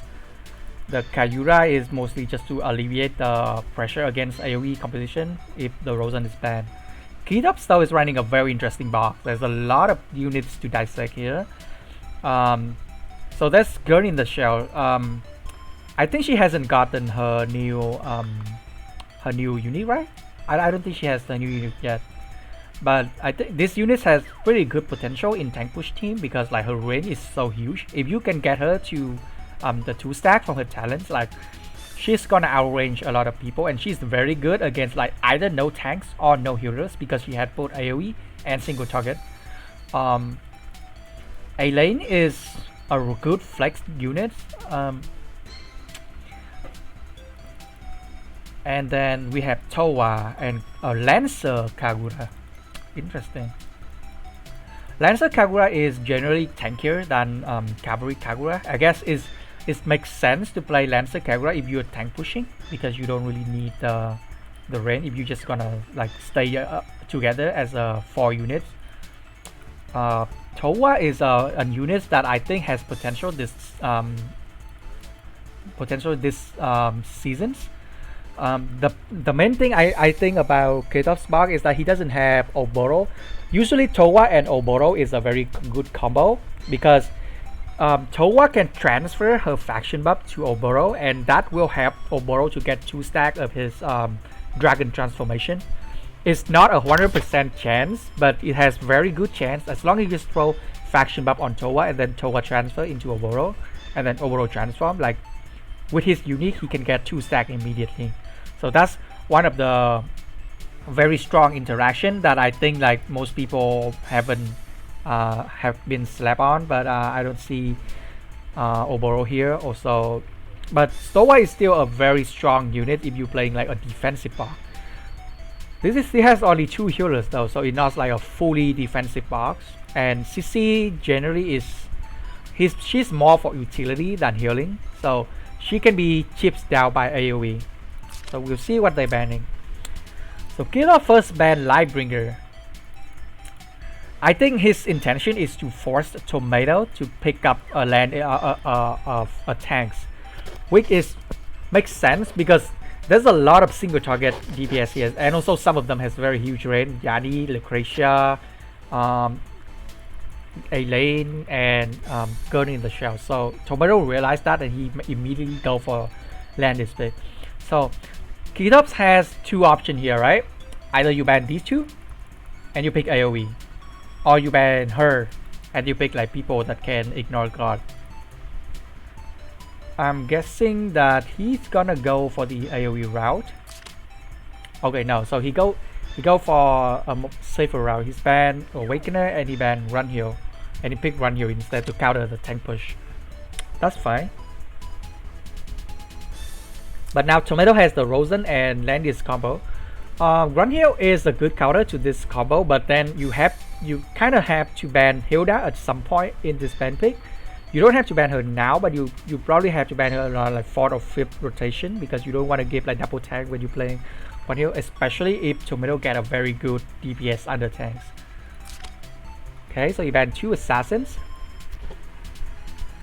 And Yani is I guess he doesn't have any assassins left, so Yani is okay. Now all 3 tanks are banned. This is very bad for Kythops.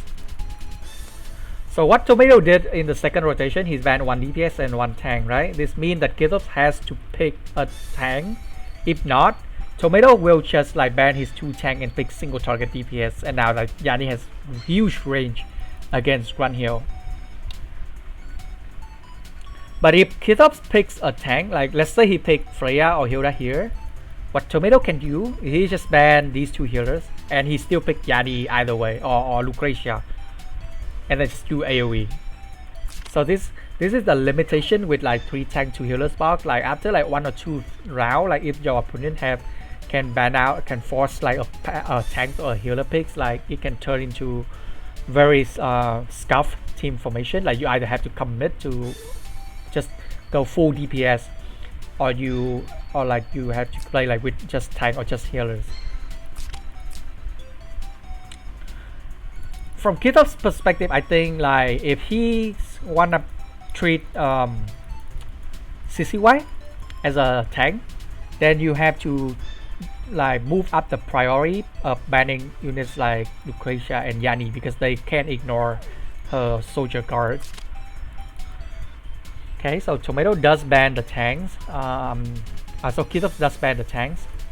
I'm assuming Tomato's gonna pick up Gintoki here.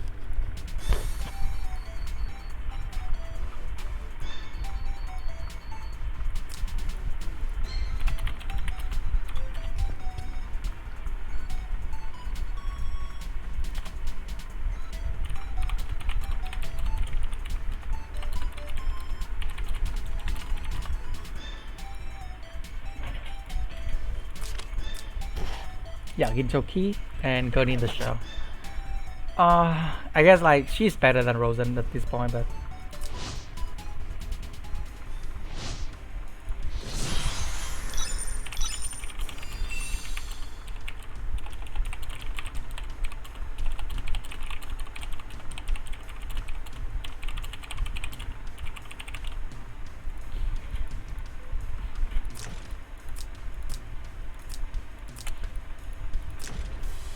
okay, no strange skill choice from Tomato. From Kythops, I think Frontal Assault is bad here because there's a Rosen, right? So that's not gonna do anything unless you just want a higher skill modifier to kill Landius. But I think S-Slash is better. Okay. I'll just let the match play out and stop when there's something interesting.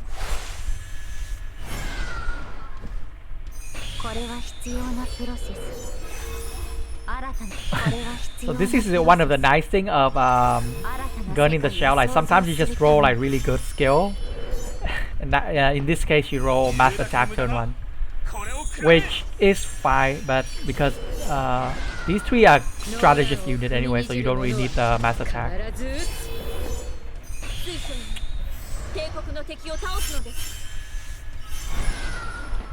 Oh, that's a nasty. That is a nasty Tenyo. But Kythops is also saving his own. So he also had speed buff on his Yani, and also he's saving the portal. He's trying to counter portal this Yani. So Tomato has to be very careful with portal placement.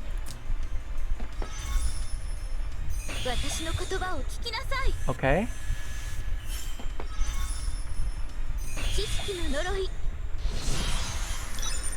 What this portal placement mean is Yani can actually, I think she can kill one here with S-Slash and teleport back here. And then this Yani can trade for that. Which is in Tomato perspective, I think is fine. It's a good trade because Grunt Hill is one of the main win condition for Kythops. Actually, it's pretty much the main win condition because none of these units can ignore guard, right? Especially with Rosen.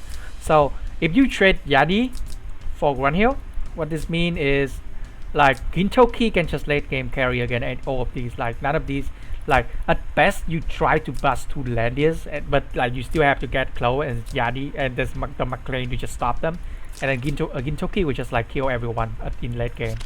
So if I am Tomato, I go for this. But this is a mistake on Kythops' part to like have the not paying attention to the portal, the potential portal range. But also, I think he didn't expect the Tenyo Breeze as well, so I guess it's fair. Okay, so Tomato doesn't go for it. I think Tomato is thinking that like maybe she would fail kill if there's no Landius buff, but with S-Slash I can guarantee this is 100% kill, like even if you don't have buff.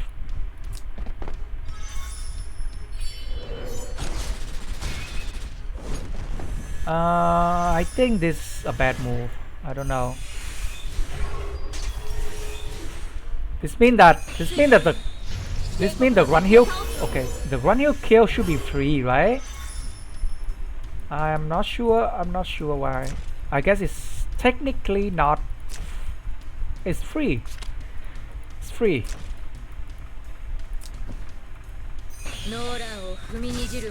So, yeah, this is kind of confusing. I think Kythops just goes straight for the tank bus.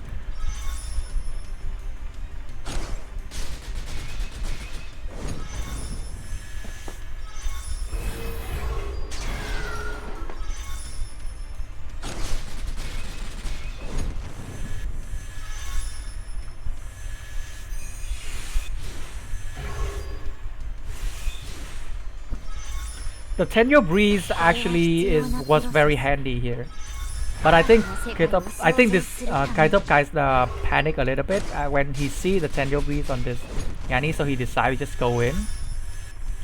But I don't think Tomato is gonna lose in this position. these two are not enough to carry.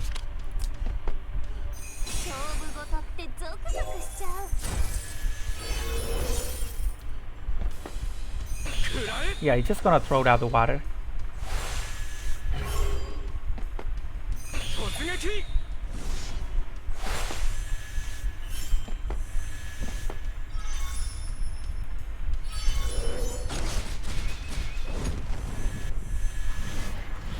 No, this just gonna get her kill.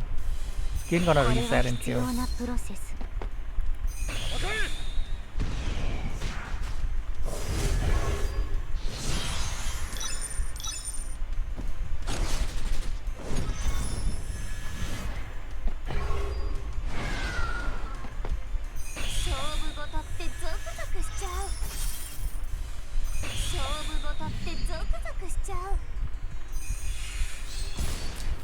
Does she not have inspire? Okay, so she want to put out the soldier, makes sense.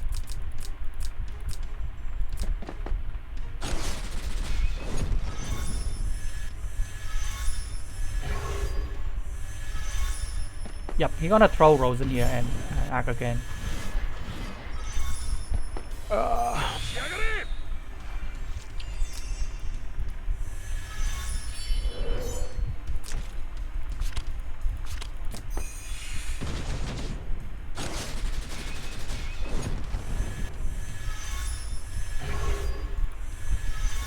Even if you kill Gin here, I don't think Azusa and Gun in the Shell can carry.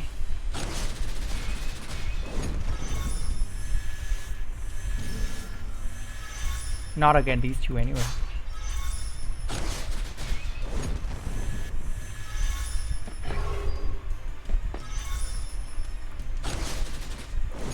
I think from Kythops, if this Yanni didn't get the Tenyo Breeze on turn 1, I think his setup would be been like probably a lot more effective, because you see like this is still kind of close, right? If he didn't give like 2 kills away for free, and if the Yanni couldn't get the counter kill onto this Yanni here, things would have been like a lot more different. But because this Yanni managed to get the free kill on this Yanni, because thanks to her Tenyo Breeze, and also in late game, like the Tenyo Breeze is actually coming in very clutch. She reached everything here, so so kind of a bad RNG for Kythops. Yeah, also that's just gonna kill herself. It's pretty close actually. I initially thought that like after the first turn, like Tomodo has a huge advantage, and I mean like he still win regardless. Because that was like 70%, 30% win rate at that point. Okay, like right back the ban paper game 2. So ban Awakener, ban Lightbringer again. So he's gonna go for the same tank bus thrust again. Run hero. Ban Hilda, ban Toa.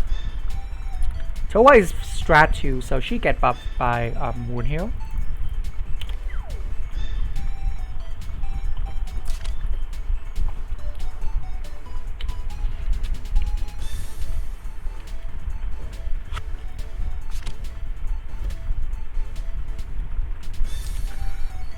So we go for Lightbringer this game. Actually picking tank, but Tomato is not banning healer and go AoE. He's just banning the tank buster. Both of these units should be able to kill Landius, but I think he's gonna pick Rosen here. So like I don't think like you have to really ban Zarya like immediately. Elaine is fine though. Okay, Kayura and Lost Ham. Banning Lost Ham I think mean he probably thinking of picking up Azusa at some point, or Kagura. Yanni is also far, but so this is basically the concept of this park is like you have like a bunch of like very long range mage and have run heal like disable, or like you just like straight up just kill the tank. Oh sorry, never mind, I'm not gonna rewind that. Okay, I'm really interested in seeing how he win this game with double healer comms, but I guess CC is fine. Okay, so you're gonna bounty this and then like use these two to use these to just like slowly bust away.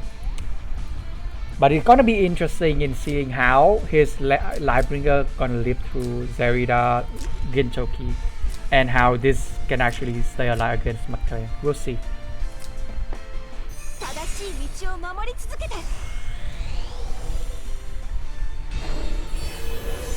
I'm curious, like there should be another DPS that he could have picked over the healer, right?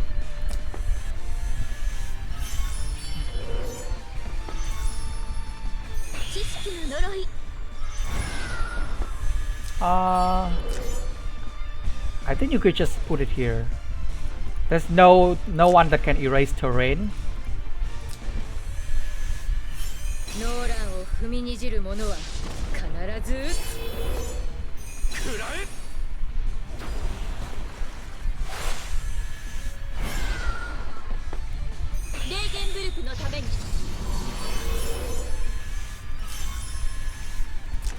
So the Gin's gonna go here, right? The Landy is gonna go here, right? Okay, so he just go here. It doesn't really matter. Wait, let me check real quick.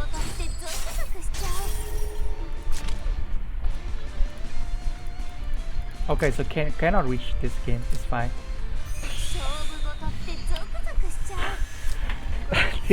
he's setting up to kill the Landias. Like attack command and like miracle, everything, and bounty, everything on first turn. But he has to be very careful against the McClane because McClane can trade for Yanni, right?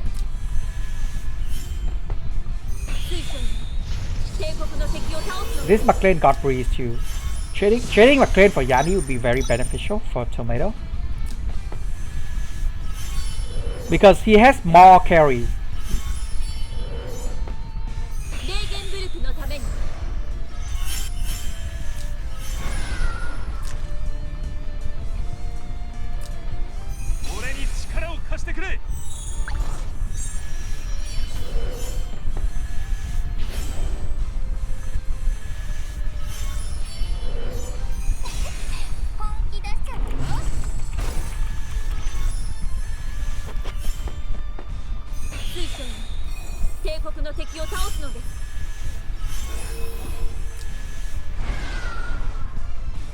Okay, this move is fine. Pressure. And also this McClane cannot kill run heal.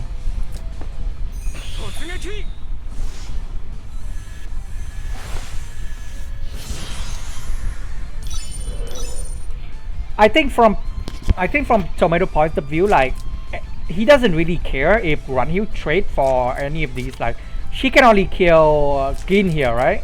If run heal trade for Gin, that's completely fine for Tomato. He will just like kill Yadi later with McClane. So that's why he just like just put McClane there, like just go ahead, like go try and kill. And I think Kythops realized that too. This is why I think like only having only 2 DPS and it's pretty bad because every trade become disadvantage and like you risk into having just like 1 tank 2 healer. Again, 1 tank 1 DPS 1 healer, which is like a lot more powerful late game, and you will win in damage. Okay, so we move Gintoki.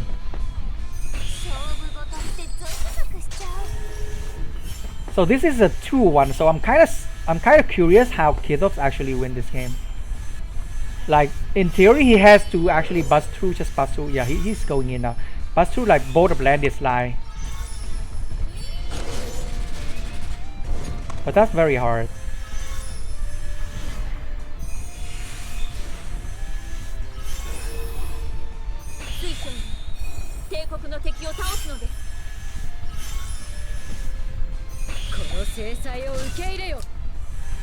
So the reason why this is fine for him is because he can just run back next turn. He throws the sword here to make it so like McClane cannot come in and counter kill Yanni.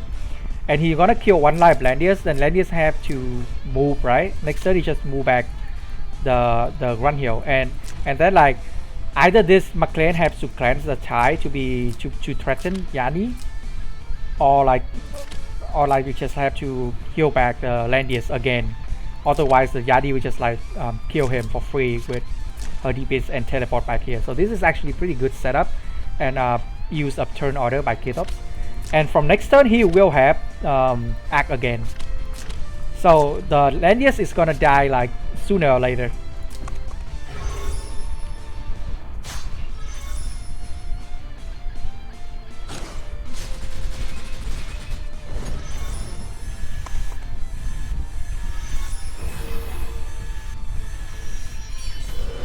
Or he can just like kill Landius straight up here with one heal. But I think he just run back. Yeah, it's the better play.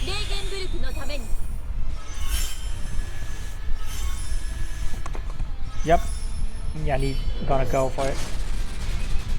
Not gonna kill though.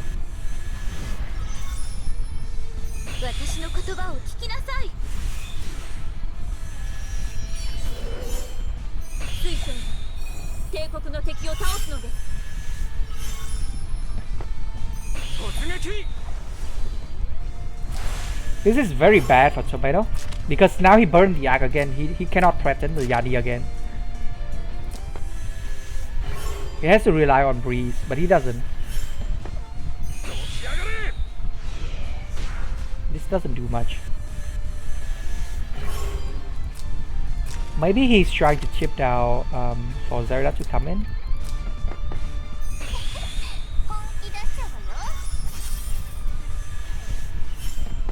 Yeah.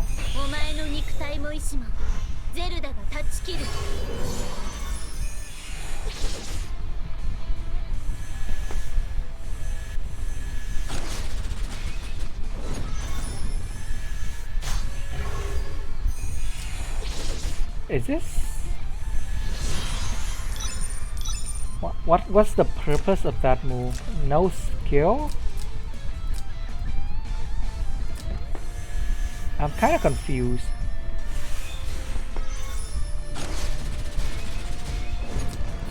Okay, so because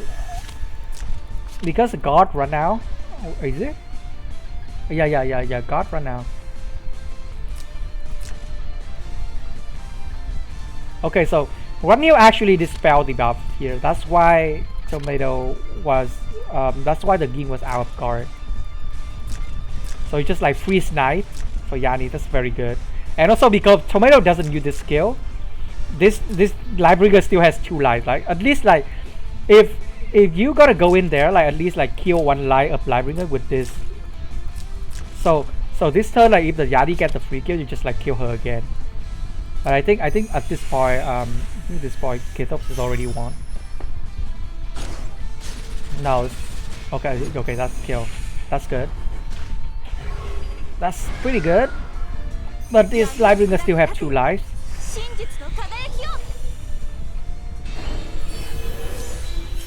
As long as Tomato can keep McLean survive, he is fine. Because McLean can trade later for Yanni. But now he's gonna act again her, right?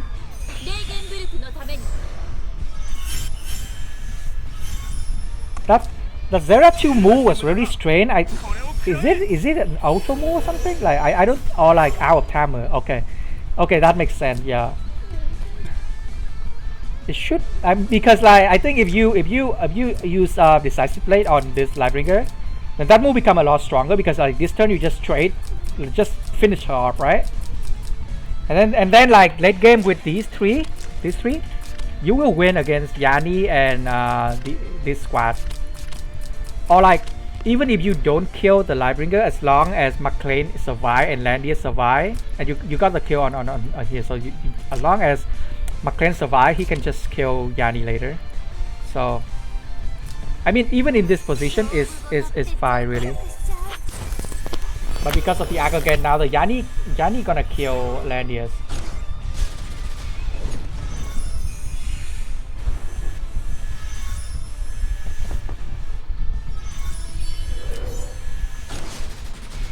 Is there a reason to use S-Slash there?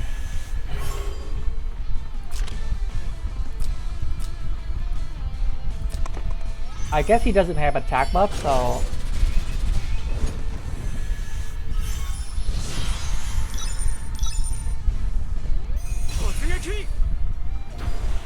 is this still winnable?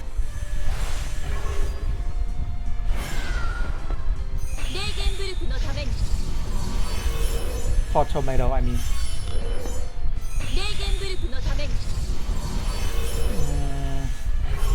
No, I think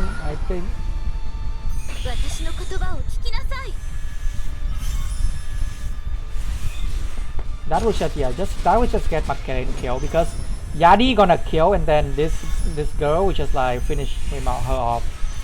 So I think you have to save the Rosen's turn for later. Also should have used decisive blade last turn, I guess. S-Slash was not gonna do much.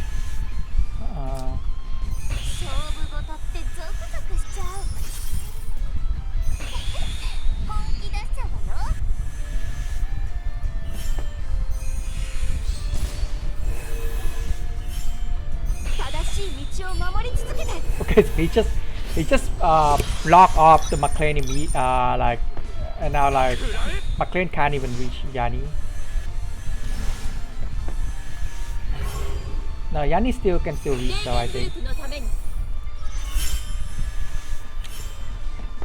Yeah, I think the misclick on skill on tomato part was pretty punishing. But honestly, like Kythops has a pretty good setup with his one heal turn. I still don't like double healer comp though. I think if Tomato didn't make the misplay, his team was gonna win this, because it's pretty easy to force the trade with McClane, or just like outright kill one heal or Yani.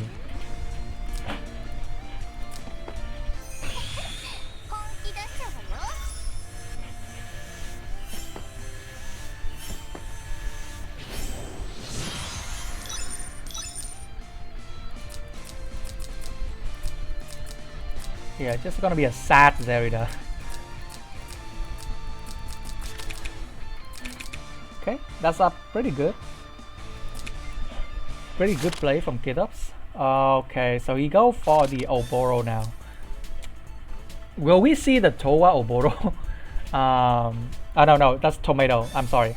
I thought Kythops was gonna use Oboro, which would probably make sense. I think he should use Oboro in this box. That's Freya, that's Towa, and it can be played as a defensive box very easily. But Tomato is swap out Hilda and bring in Oboro instead, because he wanna break the turtle. Okay, I'm assuming that means Run Hill is gone and Oboro is gone, but that means giving Lost Ham on this map, which is very dangerous. So the Freya pick makes sense, certainly stronger than Lightbringer here in my opinion, because especially this is a very single target oriented box, which is really hard to bust through Freya. So he banned Rosen and he banned Oboro.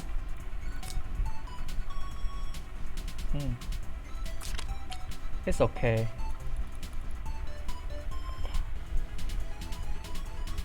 I think Tomato gonna pick up Lost Ham here. Oh no, never mind. I think, is this trying to bait out the Rosen pick? Has to be, right? If you pick Rosen here, like Tomato just banned 2 Tang, and you pick Tang, Tomato just banned Rosen, and now this girl gonna like make everyone like just like 3 Moo units. Okay, so he picked tanks. It means like Rosen's gonna be gone, and you can actually play her as a AoE DPS as well. So, yep, that's the Tomato. Yep, AoE DPS. Very dangerous though. This team not gonna be able to do much, because she gonna cripple the 2 high mobility units, and then like Leon and her can come in at any time. It's gonna be very painful. Azusa is pretty bad against AoE, but then again, all of these units are bad against AoE now that the healers are gone. Again, Toki would have been okay, somewhat, or like IBC because he can sort of like act as a pseudo healers, but these units are they're gonna be big sad when like big Leon come in with his like Just Talisman AoE. So he banned the 2 long range mage with somewhat can bypass Awakener mobility debuff. I'm assuming something like Gintoki is good, D-Hard is good, even McLean is good for the AoE. I mean like all of these DPS are fine. You already got like 2 big AoE. All of these can just be like supplement or late game carry. I think for the range, Lost Ham, for the range, McLean, Grunhill, and Gintoki are the best here because of they have AoE as well and they have good range. I'll pick Grunhill here. Yeah, okay, makes sense. Yeah, ban the remaining. I would just ban. Gintoki to be honest, because the push is gonna be very high damage. but at this point, it doesn't matter. Like if you get like all 3 of these AoE on this team, it's dead. There's nothing you can do. Kagura.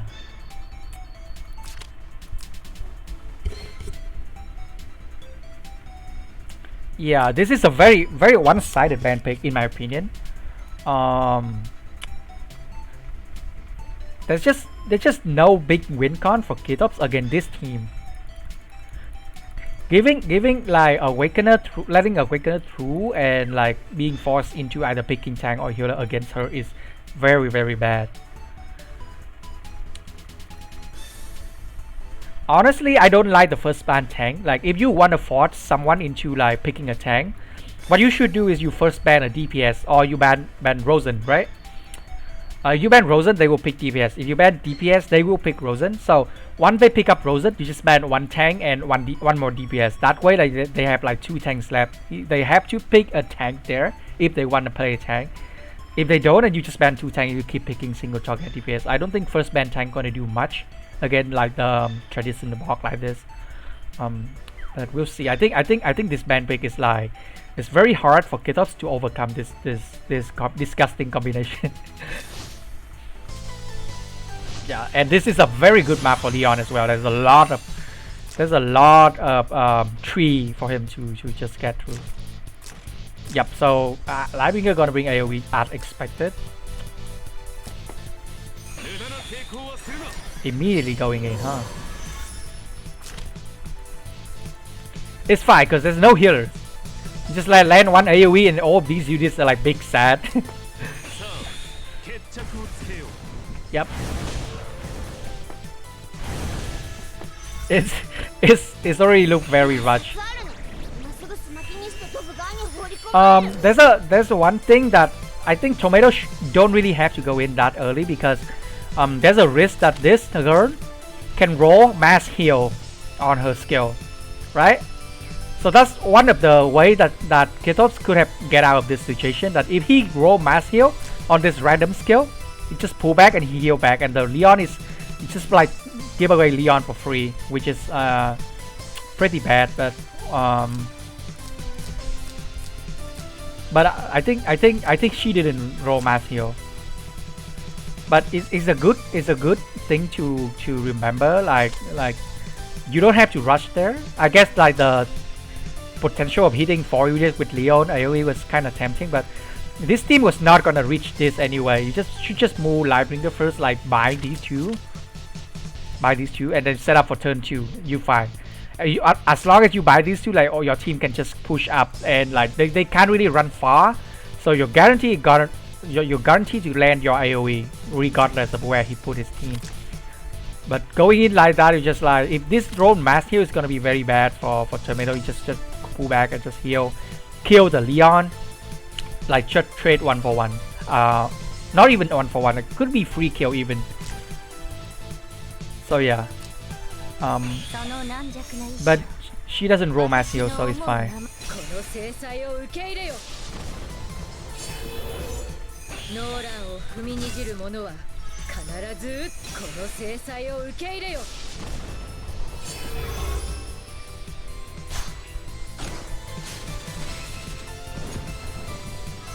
Yep, because of the tile debuff, she can't kill this on tree. If that was the best heal though, like that's 100% kill.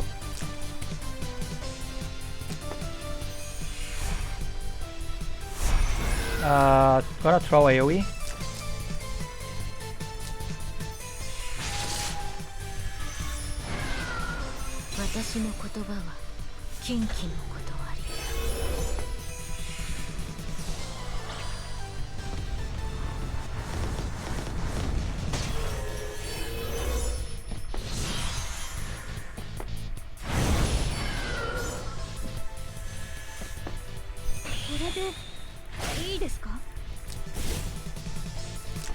Mass heal? No mass heal. I think there's like 8 skill she can roll and you get like random 3 out of 8, right? So I think after 3 turn, like there's should be a very high chance to roll mass heal. If not, it's just really bad luck from Kythops' side.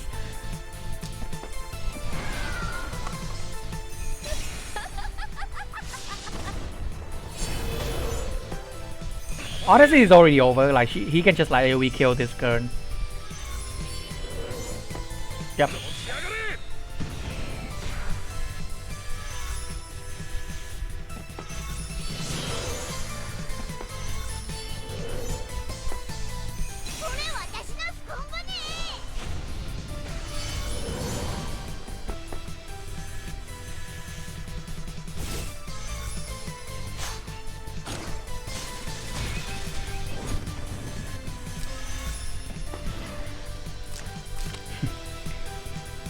That's sad.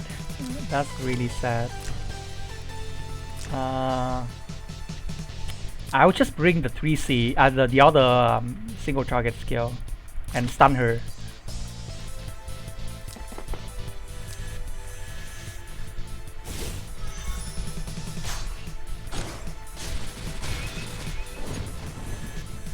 But Kagura damage is really good. Yep.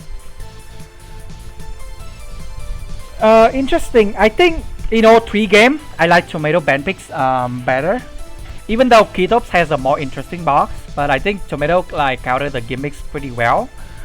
The last game though is like really bad. I mean like band pick was like 9-1 in Tomato favors.